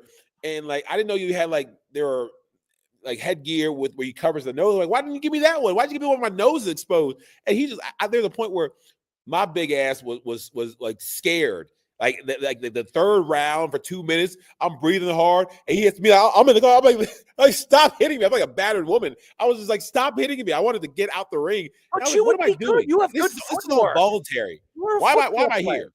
You're a football player. It's all about footwork. That was the one thing that I was good at is my footwork was unbelievable. My hand speed and my footwork, my ability to move inside and out when I was boxing. And I was a lefty. I was a southpaw. That was one of the things that I was really, really, I was very hard to defend against. I was an unorthodox fighter because I could fight right-handed too. When I left that, I got into mixed martial arts. And the first time I stepped into my friend's basement, I had I grew up with, I had a black belt in judo and I had a black belt in Kempo. I was like, hey, you know what? I could do this. He took me down. He's a wrestler. He's an all state wrestler. He had all these Brazilian jiu-jitsu guys coming down. These guys were like laying on top of each other. I was like, what the hell? Where the hell are we? Is this like an orgy or something? They were all training in his basement. I was like, I'm not doing this. And then I kind of fell in love with it because it's so different. It's an art and understanding it. And I started doing it and learning Brazilian jiu-jitsu. To make a long story short, now I watch, mixed martial arts and boxing, and I'm like, these are so far from one another. There is no comparison from one to the other. So it's just a different sport. But Jabba, go ahead. I'm sorry to cut you off. No, you're good. I was just going to add on that too, and then I'm going to ask Ovie a question. But yeah, when you watch them MMA fights and they kick them in the leg, if I stub my toe, I think it's the end of the world. Let alone getting kicked. Oh no, it hurts. I'm done. It hurts. By the way, I'm with you. Like you shouldn't ever go into a situation where you're inviting people to hit you in the face or to kick you or hurt you. Like football's different, but like it's just like, oh, this is crazy too. This whole snapping thing, like not ever in my life. Like they're like you talk about $20 million. Yeah, I don't know how much money you have to pay me to do this stuff. It seems painful. And people like, but you played football for 20 years, 10 years professionally. I'm like, yeah, but we had pads like this. Look at that. It's unnecessary. It's painful. I'm please. Yeah, I'm good. The slow-mos are terrible, but yeah, look at it. It's just bad. That guy's a monster, by the way. That guy is an absolute monster. I would not. They're all monsters. They're all crazy monsters. I'll ask you a question and we'll get you out of here. Yeah. Who was the better player? Was it Ray Lewis or Ed Reed? And they were both great, obviously. But what was it like being in a locker room, seeing those dudes do what they were doing? So much fun, dude. Like I don't realize the greatness I was around because it was those guys. Jonathan Ogden was a Hall of Famer too. I go back to Ravens like games, and it's just all these freaking amazing people.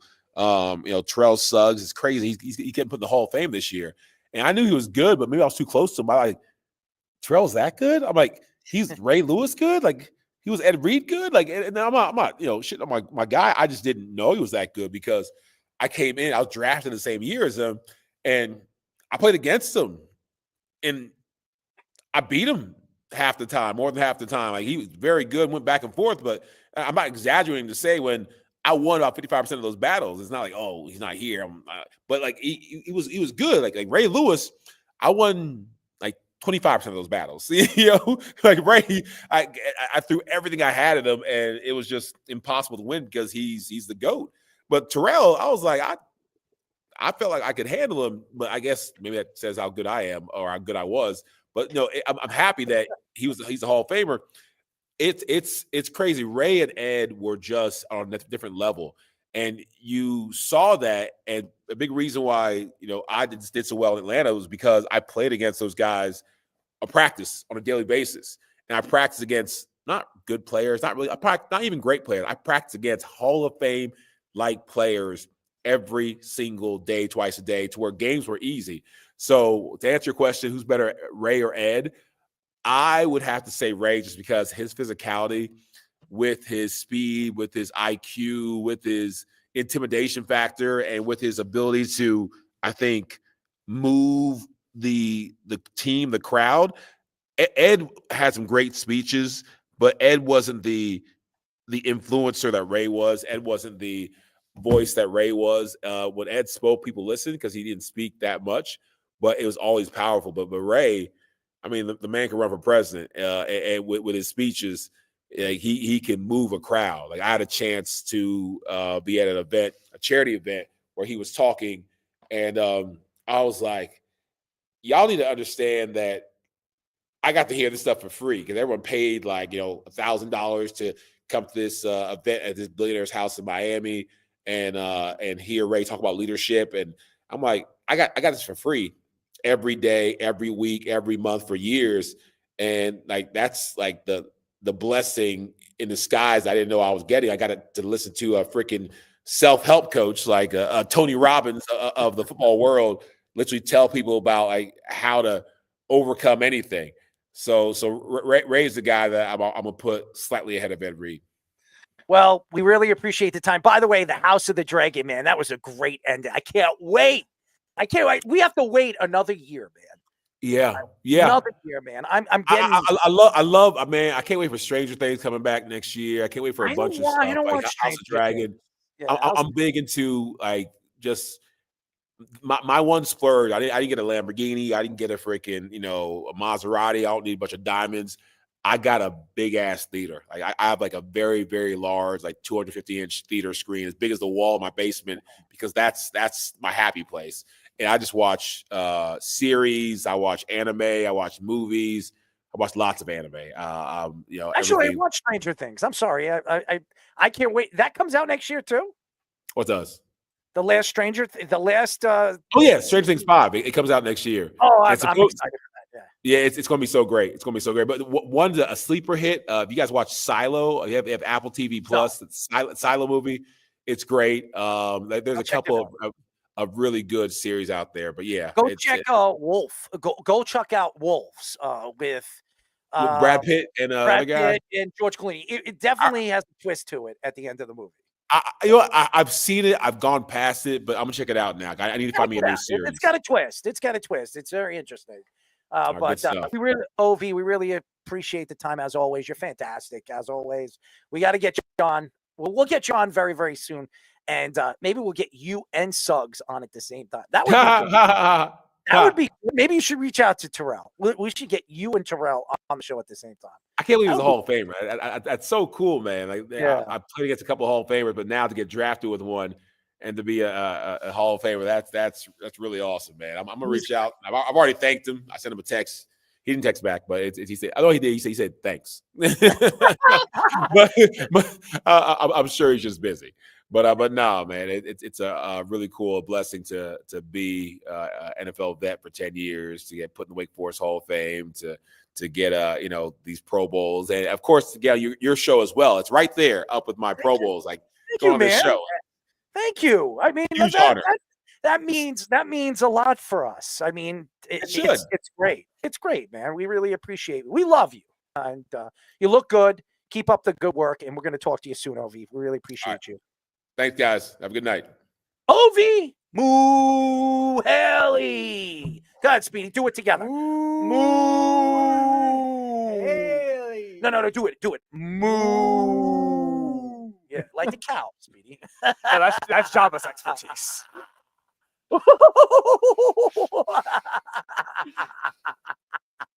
Well, speaking of expertise, Bill Belichick is in the news again.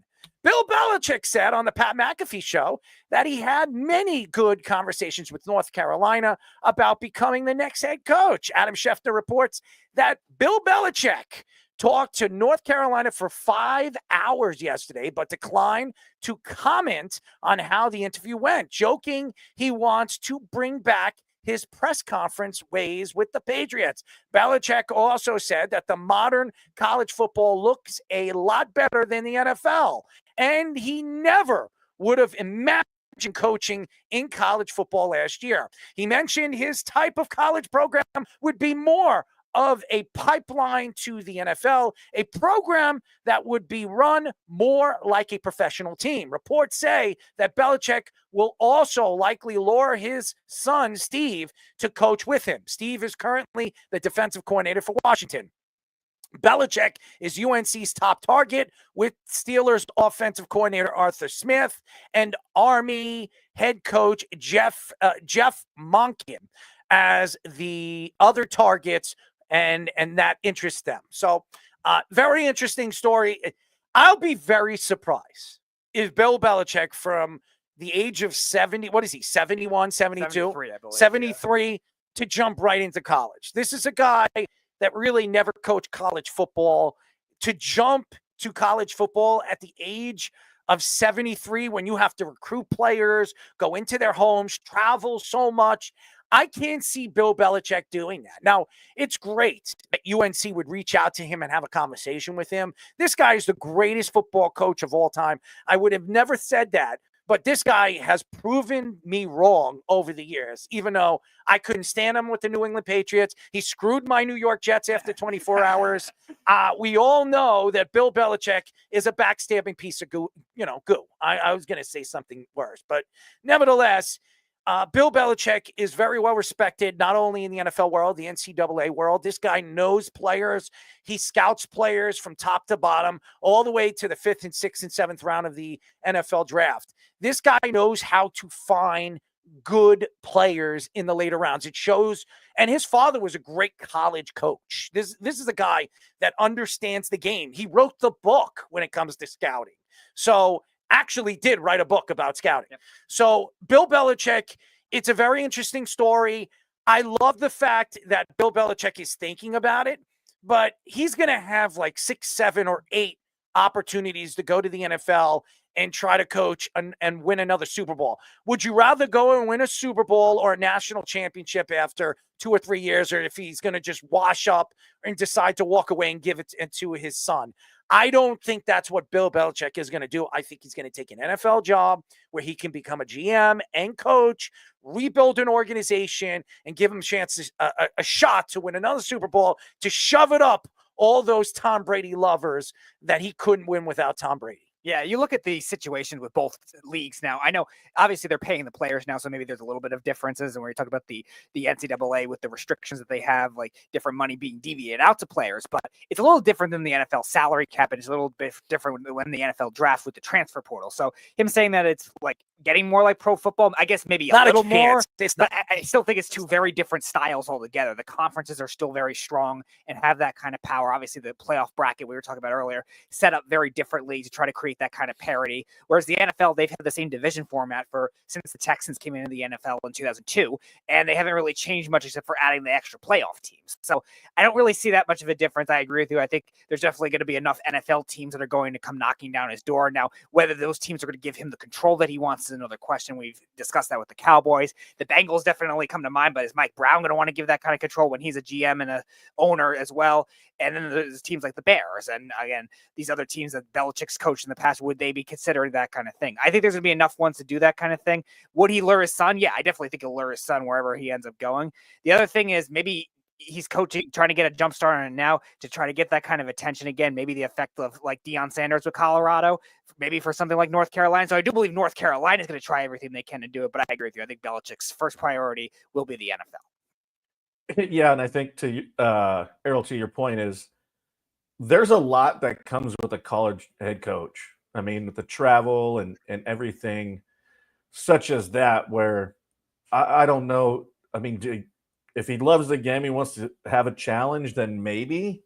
Mm-hmm. But I mean, being in your 70s and having the time, and if I'm a parent of a kid that's getting recruited by North Carolina, and he sends me their recruiting coordinator, and they really truly love my son, I'm gonna be like, well, why didn't Bill Belichick come? Like, and or vice versa. It's like, oh, he's not doing this, and then on the other side of it, I think financially, like, what do you pay this dude? I mean, it's crazy the amount of money he made, as a head coach.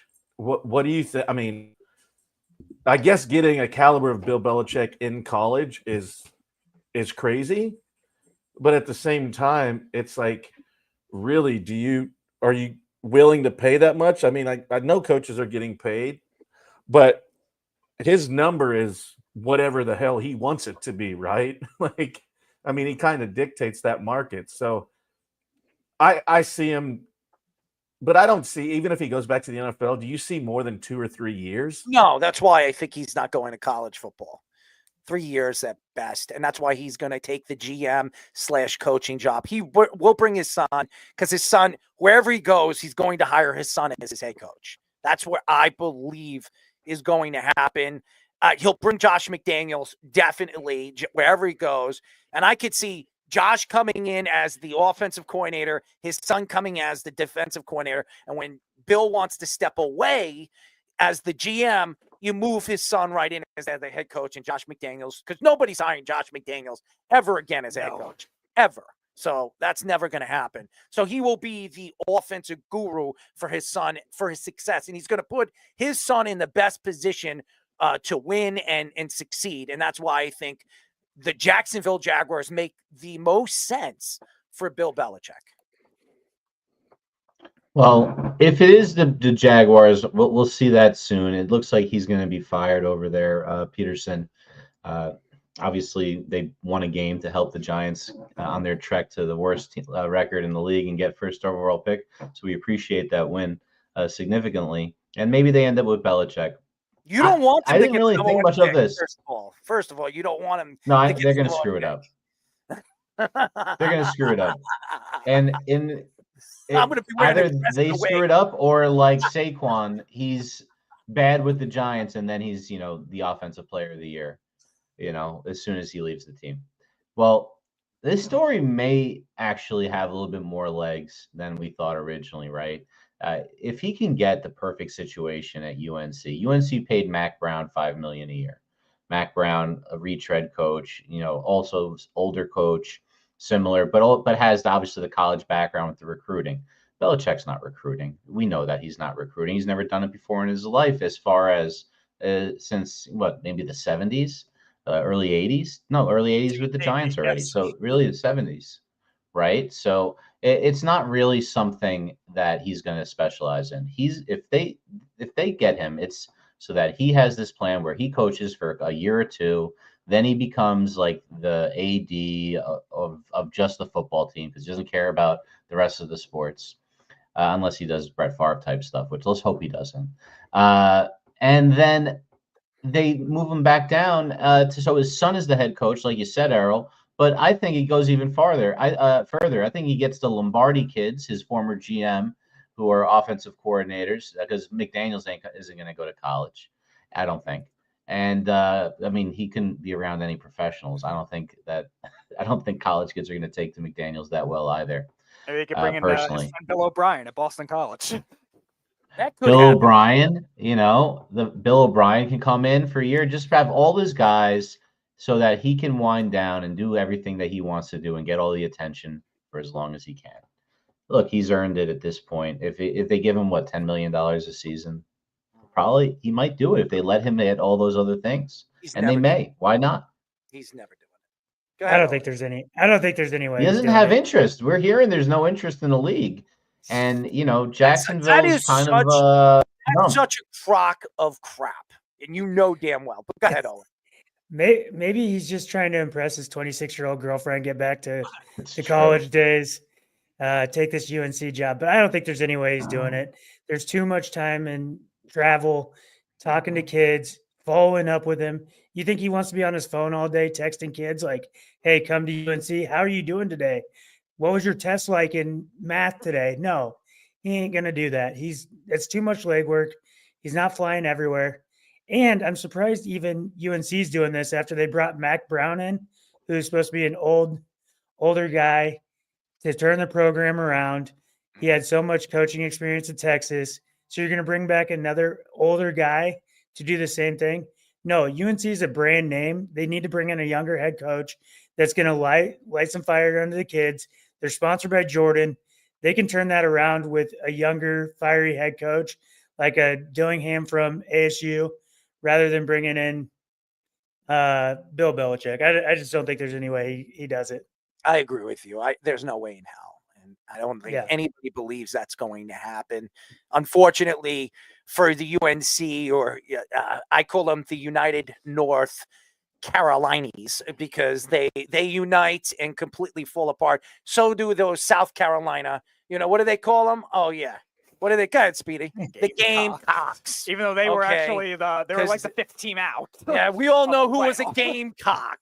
Sean Smith. Thank you, Mr. Gamecock himself, who is, take the game out and just add the cock. because that's what he was. Yeah, I think your better translation of that would be your favorite quarterback of all time, Spencer Rattler. That's another one I can't stand. Oh my God, I just love him going down in flames with the Saints. I love it. I love it. But anyways, guys, we're gonna get into this week of the Speedy Whip Around. Whip around. Pain. Yeah, that is probably how it would feel. All right. That was good. That was actually good. Yes. I like it. All right. Speaking of what pain, a picture. That's a terrible picture. Thank you, Fish, for putting up that ugly picture. I'm ready. All right, so the Lions on Thursday Night Football knock off the Packers to sweep them for the season series, 34-31. Jared friggin' Goff. That's what killed me in the fantasy league with the Beeve. He completely tortured me, and Jared Goff showed up. 32 for 41, 283 yards, 3 touchdowns, 1 interception. By the way, it wasn't a bad interception. It was just completely miscalculated by the wide receiver. But David Montgomery gave you 51 yards, 1 touchdown. You got a little Jahmyr Gibbs, and they spread out the ball so very well. This team is so talented. You had Jamison Williams, 80 yards. Sam Laporta, 54 yards. Tim Patrick, 43 yards. St. Brown, 43 yards. Everybody was doing their job. The Packers, hey, listen, Jordan Love didn't have the best game, 12 for 20, 206 yards, but Josh Jacobs is a beast, 3 touchdowns, just completely dominated the game and the line of scrimmage. They could not. I'm going to tell you right now, the Lions are going to have problems with the Eagles. I said this, if Saquon Barkley stays healthy, watch out. 3 touchdowns, that's what happened, but great game for the Lions, great coaching.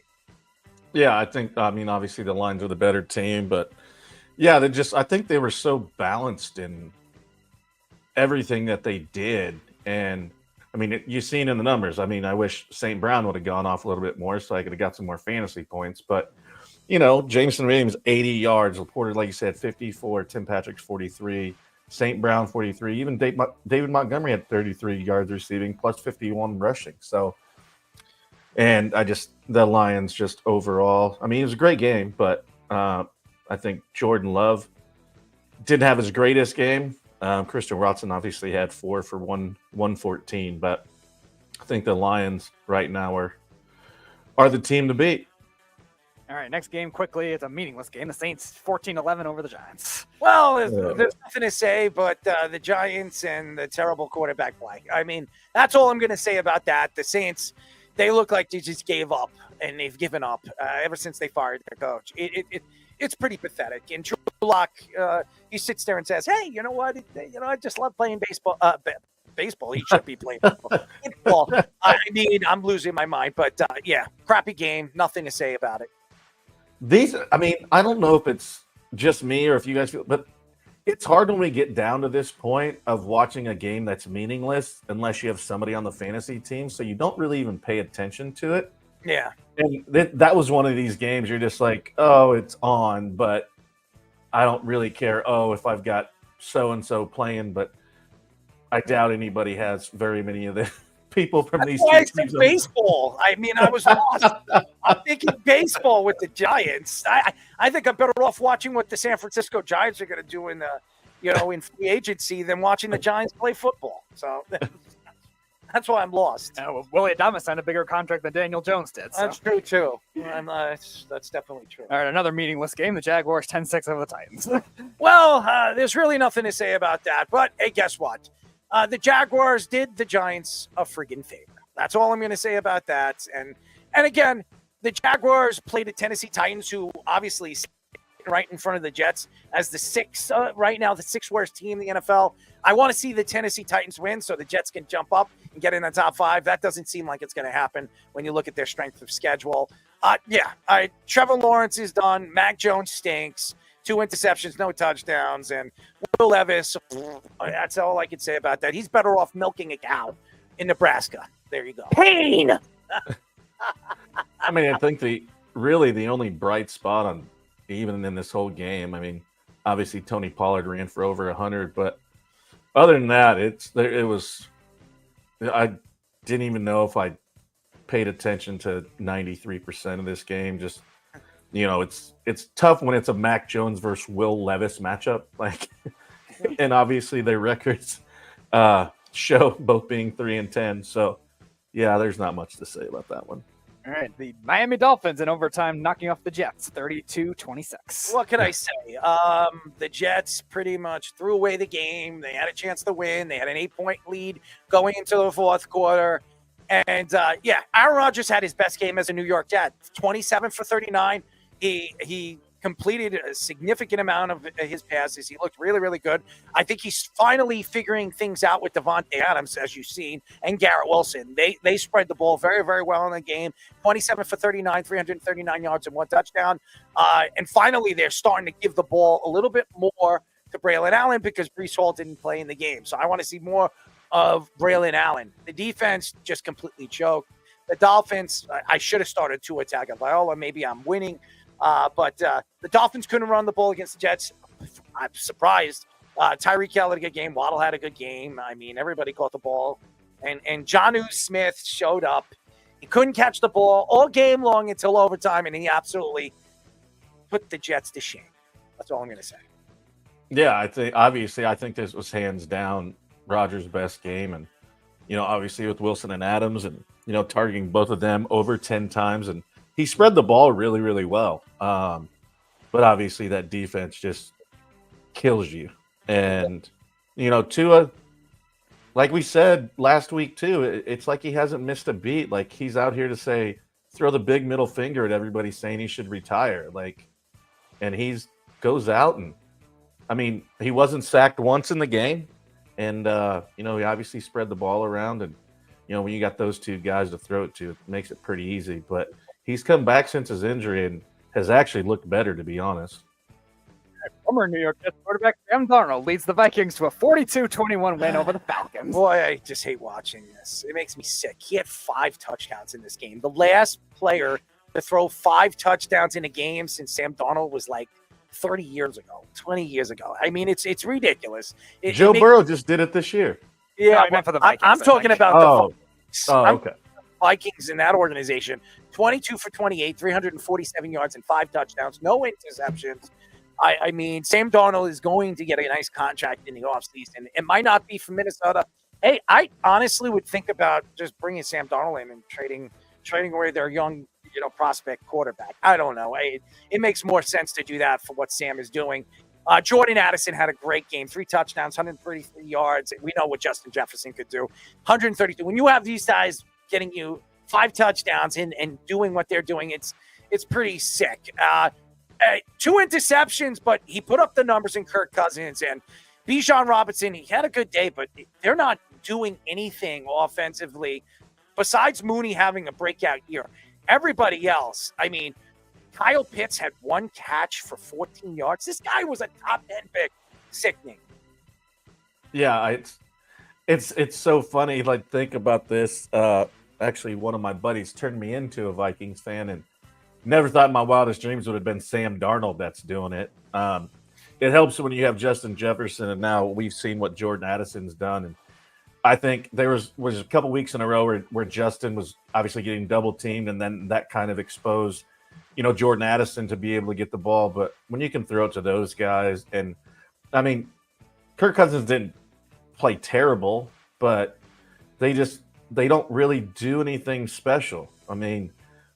If you look at what he's done, obviously Mooney has stepped up and Bijan, but other than that, nobody's really done anything. And I just don't think.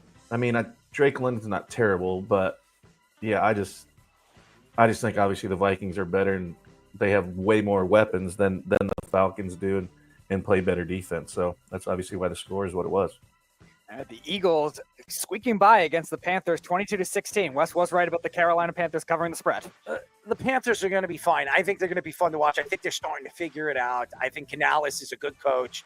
I think this team's going to be completely different next year. I really do believe this. I think Canales, they got a ton of money to spend in the offseason, and Bryce Young is not the future. I expect them to go after a veteran quarterback. It's not going to be Sam Darnold because he was there already, but maybe they decide to do it. Maybe a Daniel Jones going over there makes a lot of sense. But Jalen Hurts did not have a good day. 14 for 21, 108 yards, 2 touchdowns. You need to do more. Saquon, 20 for 124. I mean, he's disgusting. But the wide receivers didn't do much because they couldn't throw the ball. It was because of the defense. Carolina's defense is so much better now in the second half than it was in the first. They're a completely different team. Whoever they're matched up against in the next couple of weeks, they can beat them. Yeah, I think they could. Their defense and obviously from that side of things, you see Adam Thielen in his 11th year.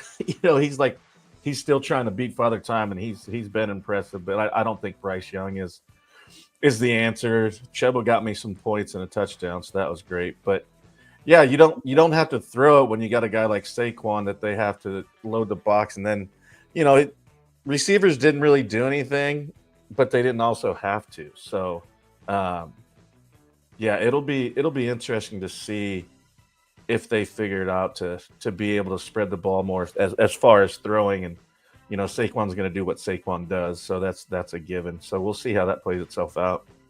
All right, Steelers 27-14 over the Browns. Well, old Russ is russing his way to the playoffs as well. He's rusting his way too. I mean, he's taking the rust, and now I guess he's doing what he needs to do to get this team in the playoffs. 15 for 26, 158 yards. It wasn't the game that he had last week with over 400 yards, but it was good enough. Honestly, the Steelers defense is just ridiculous, and they can run the ball. They have 3 guys that can run the ball. Cordell Patterson's not even touching the ball enough. Najee Harris, 16 for 53 for 1 touchdown. Jalen Warren, he's on my team, on my fantasy, 9 for 47. He's getting healthy. And he's spreading the ball out, and that's what you expect. There's really nothing to say about the Browns. I think the Browns are looking – this is the coach. I'm telling you, Stefanski's the guy. If he gets fired, which I believe he might, Stefanski's going to be the hottest ticket. So that's all I'm going to say about that. Yeah, I agree on that. They were talking about him the other day, but Russ is, I think, throwing 2 middle fingers and be like, "Oh, you thought I was done." But you're right. The key to what they do is their defense, and just how quick, aggressive, and just the way they attack the ball. I've had them as my defense all year, so I have been thoroughly impressed with watching them play on that side of the ball. And I think you're right with Stefanski. It'll be interesting to see how his situation plays out. And in the John Gruden Bowl, 28-13, Bucs beat the Raiders. Oh, well, it was the John Gruden Bowl, all right. I mean, Baker did enough to give me some points, but hey, Baker the last couple of weeks has not been Baker Mayfield. I'm just going to say that. He was 18 for 29, 295 yards, but he had 2 interceptions. He had 3 touchdowns. I'll say White has figured things out. He's starting to play pretty well. 17 carries for 90 yards and a touchdown. The wide receivers were spread out very, very, very well in this game, and I just think that the Raiders is just a very bad team. They don't know who their starting quarterback is, and they have the number 1 pick. So I expect Shador to go to the Las Vegas Raiders or the New York Giants. Whoever gets that number 1 pick is going with Shador. There's no question. I still think at the number 2 pick, I could see the Giants drafting the next best quarterback. So I think both teams are going to be looking to get quarterback, but it probably won't be Joe Shane drafting him. So that's all I'm going to say about that. Yeah, they're the Raiders. One of my really, really good friends, God bless his heart, because he lives through it. But as you well know, as a Jets fan, yeah, you live and die. But he just we met for lunch and had some tacos and was watching the game. He goes, "I can't believe I still watch this." He goes, "We don't know who our quarterback is. We don't know what the hell's going on. Like, this is embarrassing." He goes, "The only thing I have to root for is Brock Bowers." And he had 1 catch. No, he had how many? 3. He had 3 catches, and he only had 5 targets. Yeah. And he only had 5 targets. Like, that dude's a beast. Yeah, he is. And it's Baker's Baker. Yeah, I agree with you. He hasn't been great, but at the same time, he needed to be half of what he's been this year to beat this awful Raiders team. All right, Seattle knocks off Arizona, sweep them for the season, 30-18. Well, yeah, Seattle. Oh my God, they're probably the worst 8-5 team still going to the playoffs in the NFC. Honestly, I don't really think they're really that good of a team. Geno Smith has had an okay season, 24 to 30, 233 yards and 1 touchdown. They have a great running back core. Obviously, Walker out, but they got they had a pretty good player over there at 134, 2 touchdowns. Zach has been fantastic all season long, and Jackson Smith-Njigba, he has really turned this team. He is the number one guy. It's not DK Metcalf anymore. It's Njigba. And I'm going to tell you this right now. DK is going to be available in the offseason. Expect him to be up for grabs. If you're a Giant fan, you would hope that he becomes available because I can see the Giants going after him. But, yeah, that's all I'm going to say. Unfortunately, the Cardinals are not a good team. McBride had a good day. He did. I like McBride. This guy's a star, but nothing else really stands out to me. James Conner, of course. He can run the ball. He's another guy that could be very interested in the offseason. James Conner's been super consistent. I've had him on my fantasy team a couple times, and it's always consistent. I don't know what to think. I mean, obviously, Trey McBride's a dude from the Cardinals side, but I don't know what Marvin Harrison Jr. like. He'll have 40 yards, then he goes off for 100, and then you're like, well, are they going to target him? Is he going to show up? What are they going to do? Is Kyler Murray going to give him the ball? I don't know, but yeah, I think Seattle is a soft 8-5. Let's just put it that way. That's the best way I can describe it. And yeah, when you got a guy running for 134 and then coming out of the backfield and getting you 59 as well, it just shows what he is. And DK Metcalf went for 49 and had 6 targets. So they're still using him, but I don't think he's the dude anymore. That's for sure. All right, the highest scoring game of the season. The Rams 44, the Bills 42. Josh Allen is so fun to watch. You could argue and say that him is Saquon Barkley. I still think it's Saquon Barkley, but Josh Allen, they're going to give it to the quarterback. 22 for 37, 342 yards, 3 touchdowns, no interceptions. He ran the ball, 10 carries, 82 yards, and 3 touchdowns. Just think about this. This man ran 3 touchdowns and threw 3 touchdowns. This guy, as far as fantasy points, probably got you like 70 points this week if you had him on your fantasy team. He's sensational watch. Shakur, 5 receptions, 106 yards. And the Rams, I'm just going to say this about the Rams. Matthew Stafford, with this team, if they can get into the playoffs, beware. Watch out. They can run the ball, and they can catch the ball with Cooper Kupp and Nakua. Oh, man, they're fun to watch. I agree. I think if they sneak in, they've kind of been, obviously running into this Bills team is tough, but, getting Puka back and obviously Cooper Kupp and that tandem, they could be dangerous. They can run the ball. Stafford is proven veteran to knows how to win, but you run into this Bills team with Josh Allen, he's a man amongst boys at times.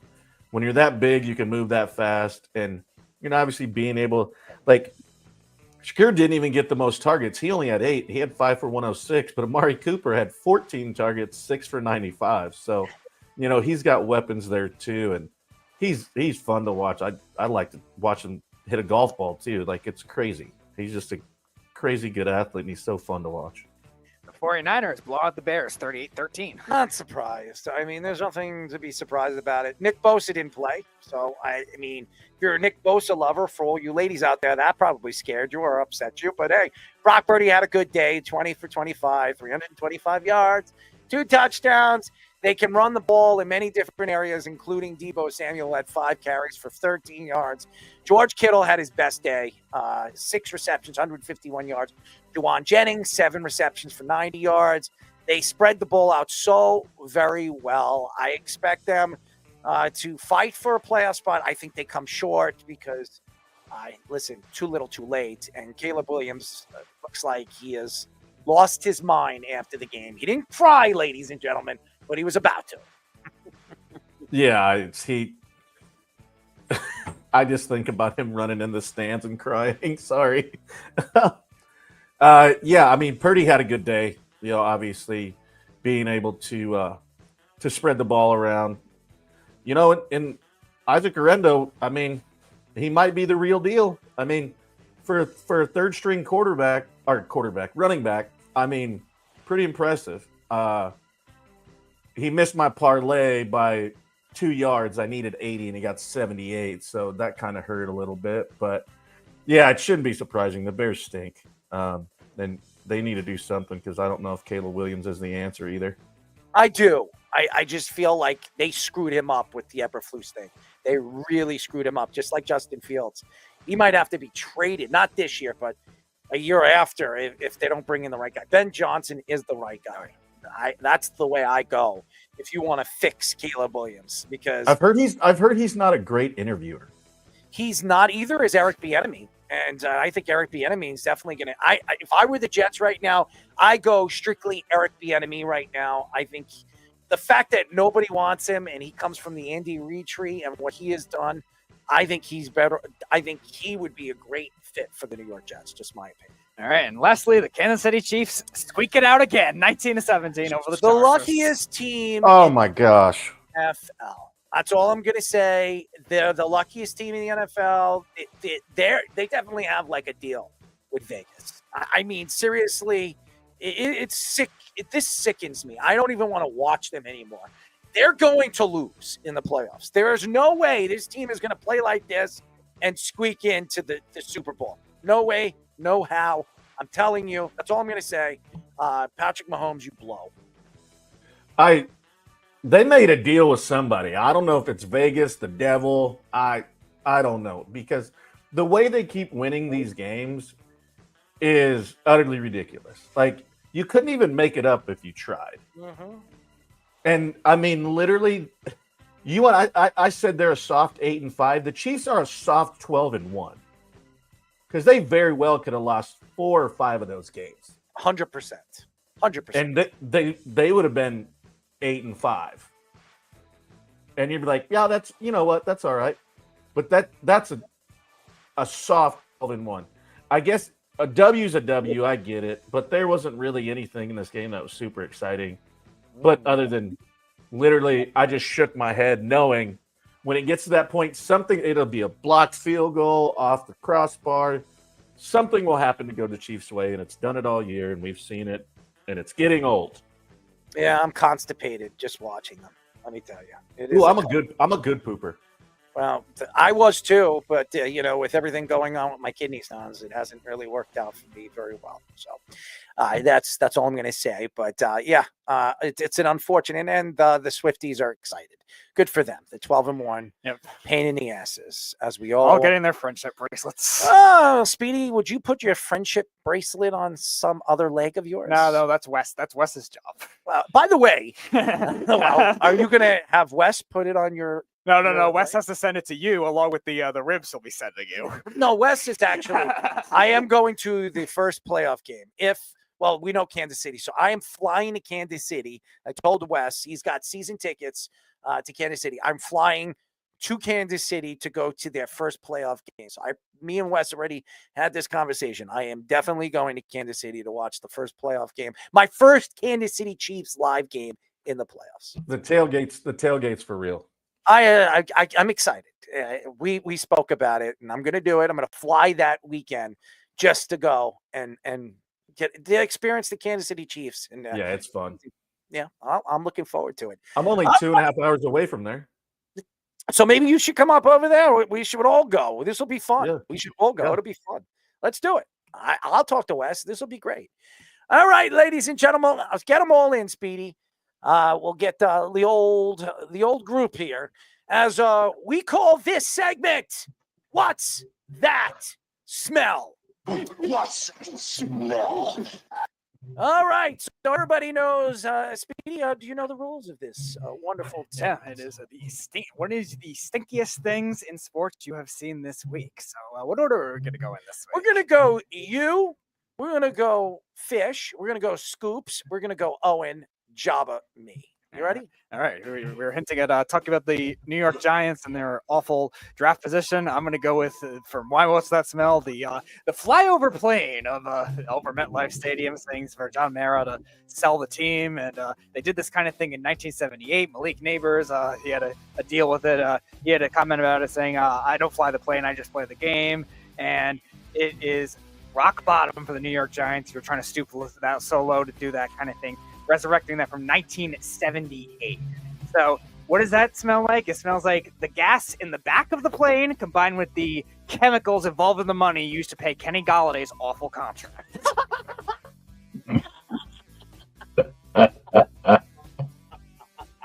That's pretty good. That's pretty good.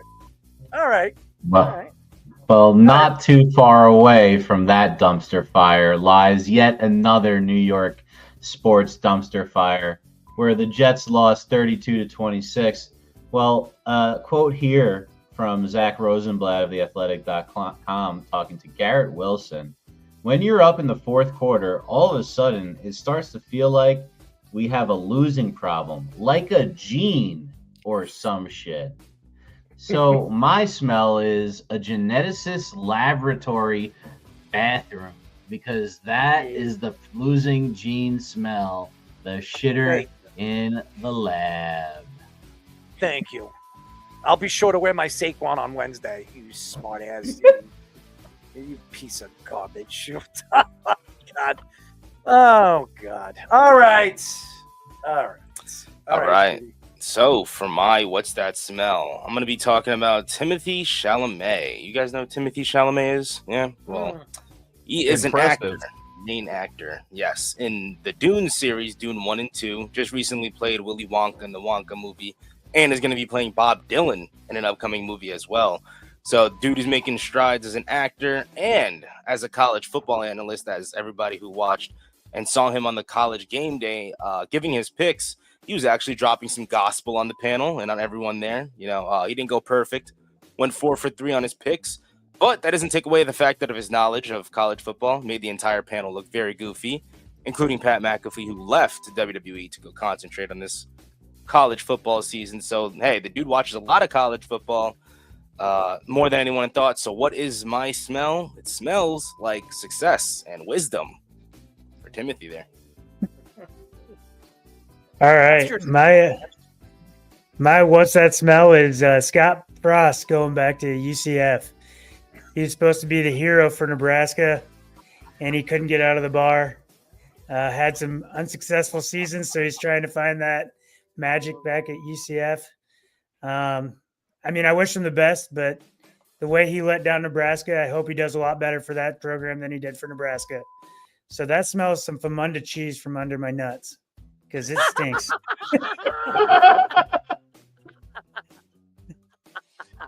I figured you were going to go there.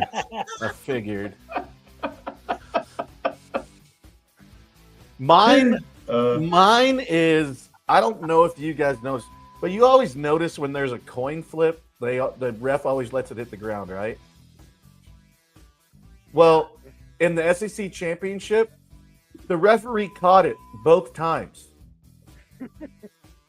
And I had no idea what was like. I'm like, what are you doing? Like, it didn't even show the players either. He just caught it. No, like, he just caught it. Georgia's ball. And that's all he said. I was like, what? What are we doing here? Like, he didn't show him like heads this. Like, he didn't do anything.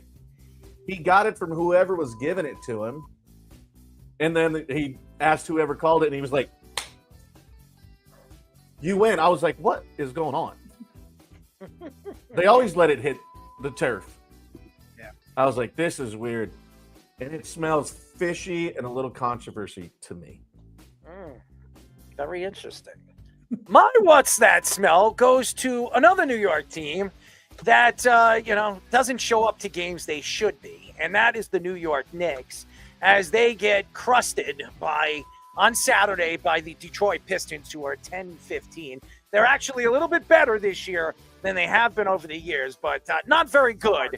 It was absolutely embarrassing as a New York Knicks fan to watch this game, for Jalen Brunson to come out and say that he's been more embarrassed losing to a game and a team that shouldn't even be in the same conversation as the New York Knicks. Boy, oh boy, it smelt like, the thumb that went up my ass that Speedy stuck in his mouth. So that's what it smelled like. The gonorrhea, right? No, that's only in Nebraska. the New York Knicks smell like the gonorrhea from, Nebraska. That's a pretty good smell, right, Speedy? I don't know. What do you think it smells like? I've never been to Nebraska. But what so do you think it smells like? Think about it. It would probably be some fusion of corn, random field smells, and whatever gross crap comes from the roadkill. I don't know. The roadkill? Yeah, they have cow crossings there. We have and deer crossings. And deer, yeah. So think about all the things that could go into the crossing and then get hit by a truck. What pain! Exactly. There you go. Have you ever gone cow tipping before, Speedy? I've already answered this question. But I don't think. See, Java, this is what I mean by he has selective amnesia. I do very much so. He wants me to answer a question I asked. He asked 3 weeks ago. It wasn't 3 weeks ago. It wasn't 3 weeks ago, and I actually have gone cow tipping when I was a kid, and I used to love doing it. But I had to go all the way out to Riverhead to do it. And by the way, those people, those cow farms that they have, I've done some stupid things, but this was one of the dumbest things I ever did. And this was years and years ago. I was 19 years old. I went to a cow farm, and I didn't realize that there was a bull, breeding with the cows. And I climbed over the fence. My friends knew that there was a bull in this area because he knows the owner of this farm. So Are you saying ball or bull? Bull. Okay. Yes, Okay. all bull. Okay. With big balls. A bowl with balls. Yes. And my friends knew there was a bull in there and did not tell me. And I climbed over the fence, and I'm trying to find. They were pointing at the cow. And I see a cow, and I'm getting closer and closer. And then I hear like and then one of my friends, I'm looking around. I'm like, what is that? I'm not going to say, what is that effing sound? And he says, get the F out of there. I'm running for dear life. And I swear to God, I'm not lying to you. I did crap my pants. Okay. They're faster than you think. They are freaking fast. And I got sick. I didn't know. They knew there was a bull in there. He was breeding. So dude, I'll never forget it. I crapped my pants. I actually took my underwear off on the way home. So I had to wipe myself because I almost crapped I did. What do they call that? Like you sharded? Yeah. That's what I did. I sharded my pants. So that's a true story, by the way. And Ben, if you're listening to the show, thank you for making me the most embarrassed person on this radio show. Chocolate's a good flavor. It was a good flavor, but it was a horrible situation in which they pranked me and almost killed me. So thank you to Ben and those idiots over there. So thank you. Anyways, that's it for our show, ladies and gentlemen. Thank you to our friend Ovie Speedy Mughelli. That's right, you moo, and you like to pull. You like to pull, right? No, you don't like pulling. It's evolution. Do you like to pull? You don't like to grab. I wasn't pulling anything. Do you like to grab? If I have to.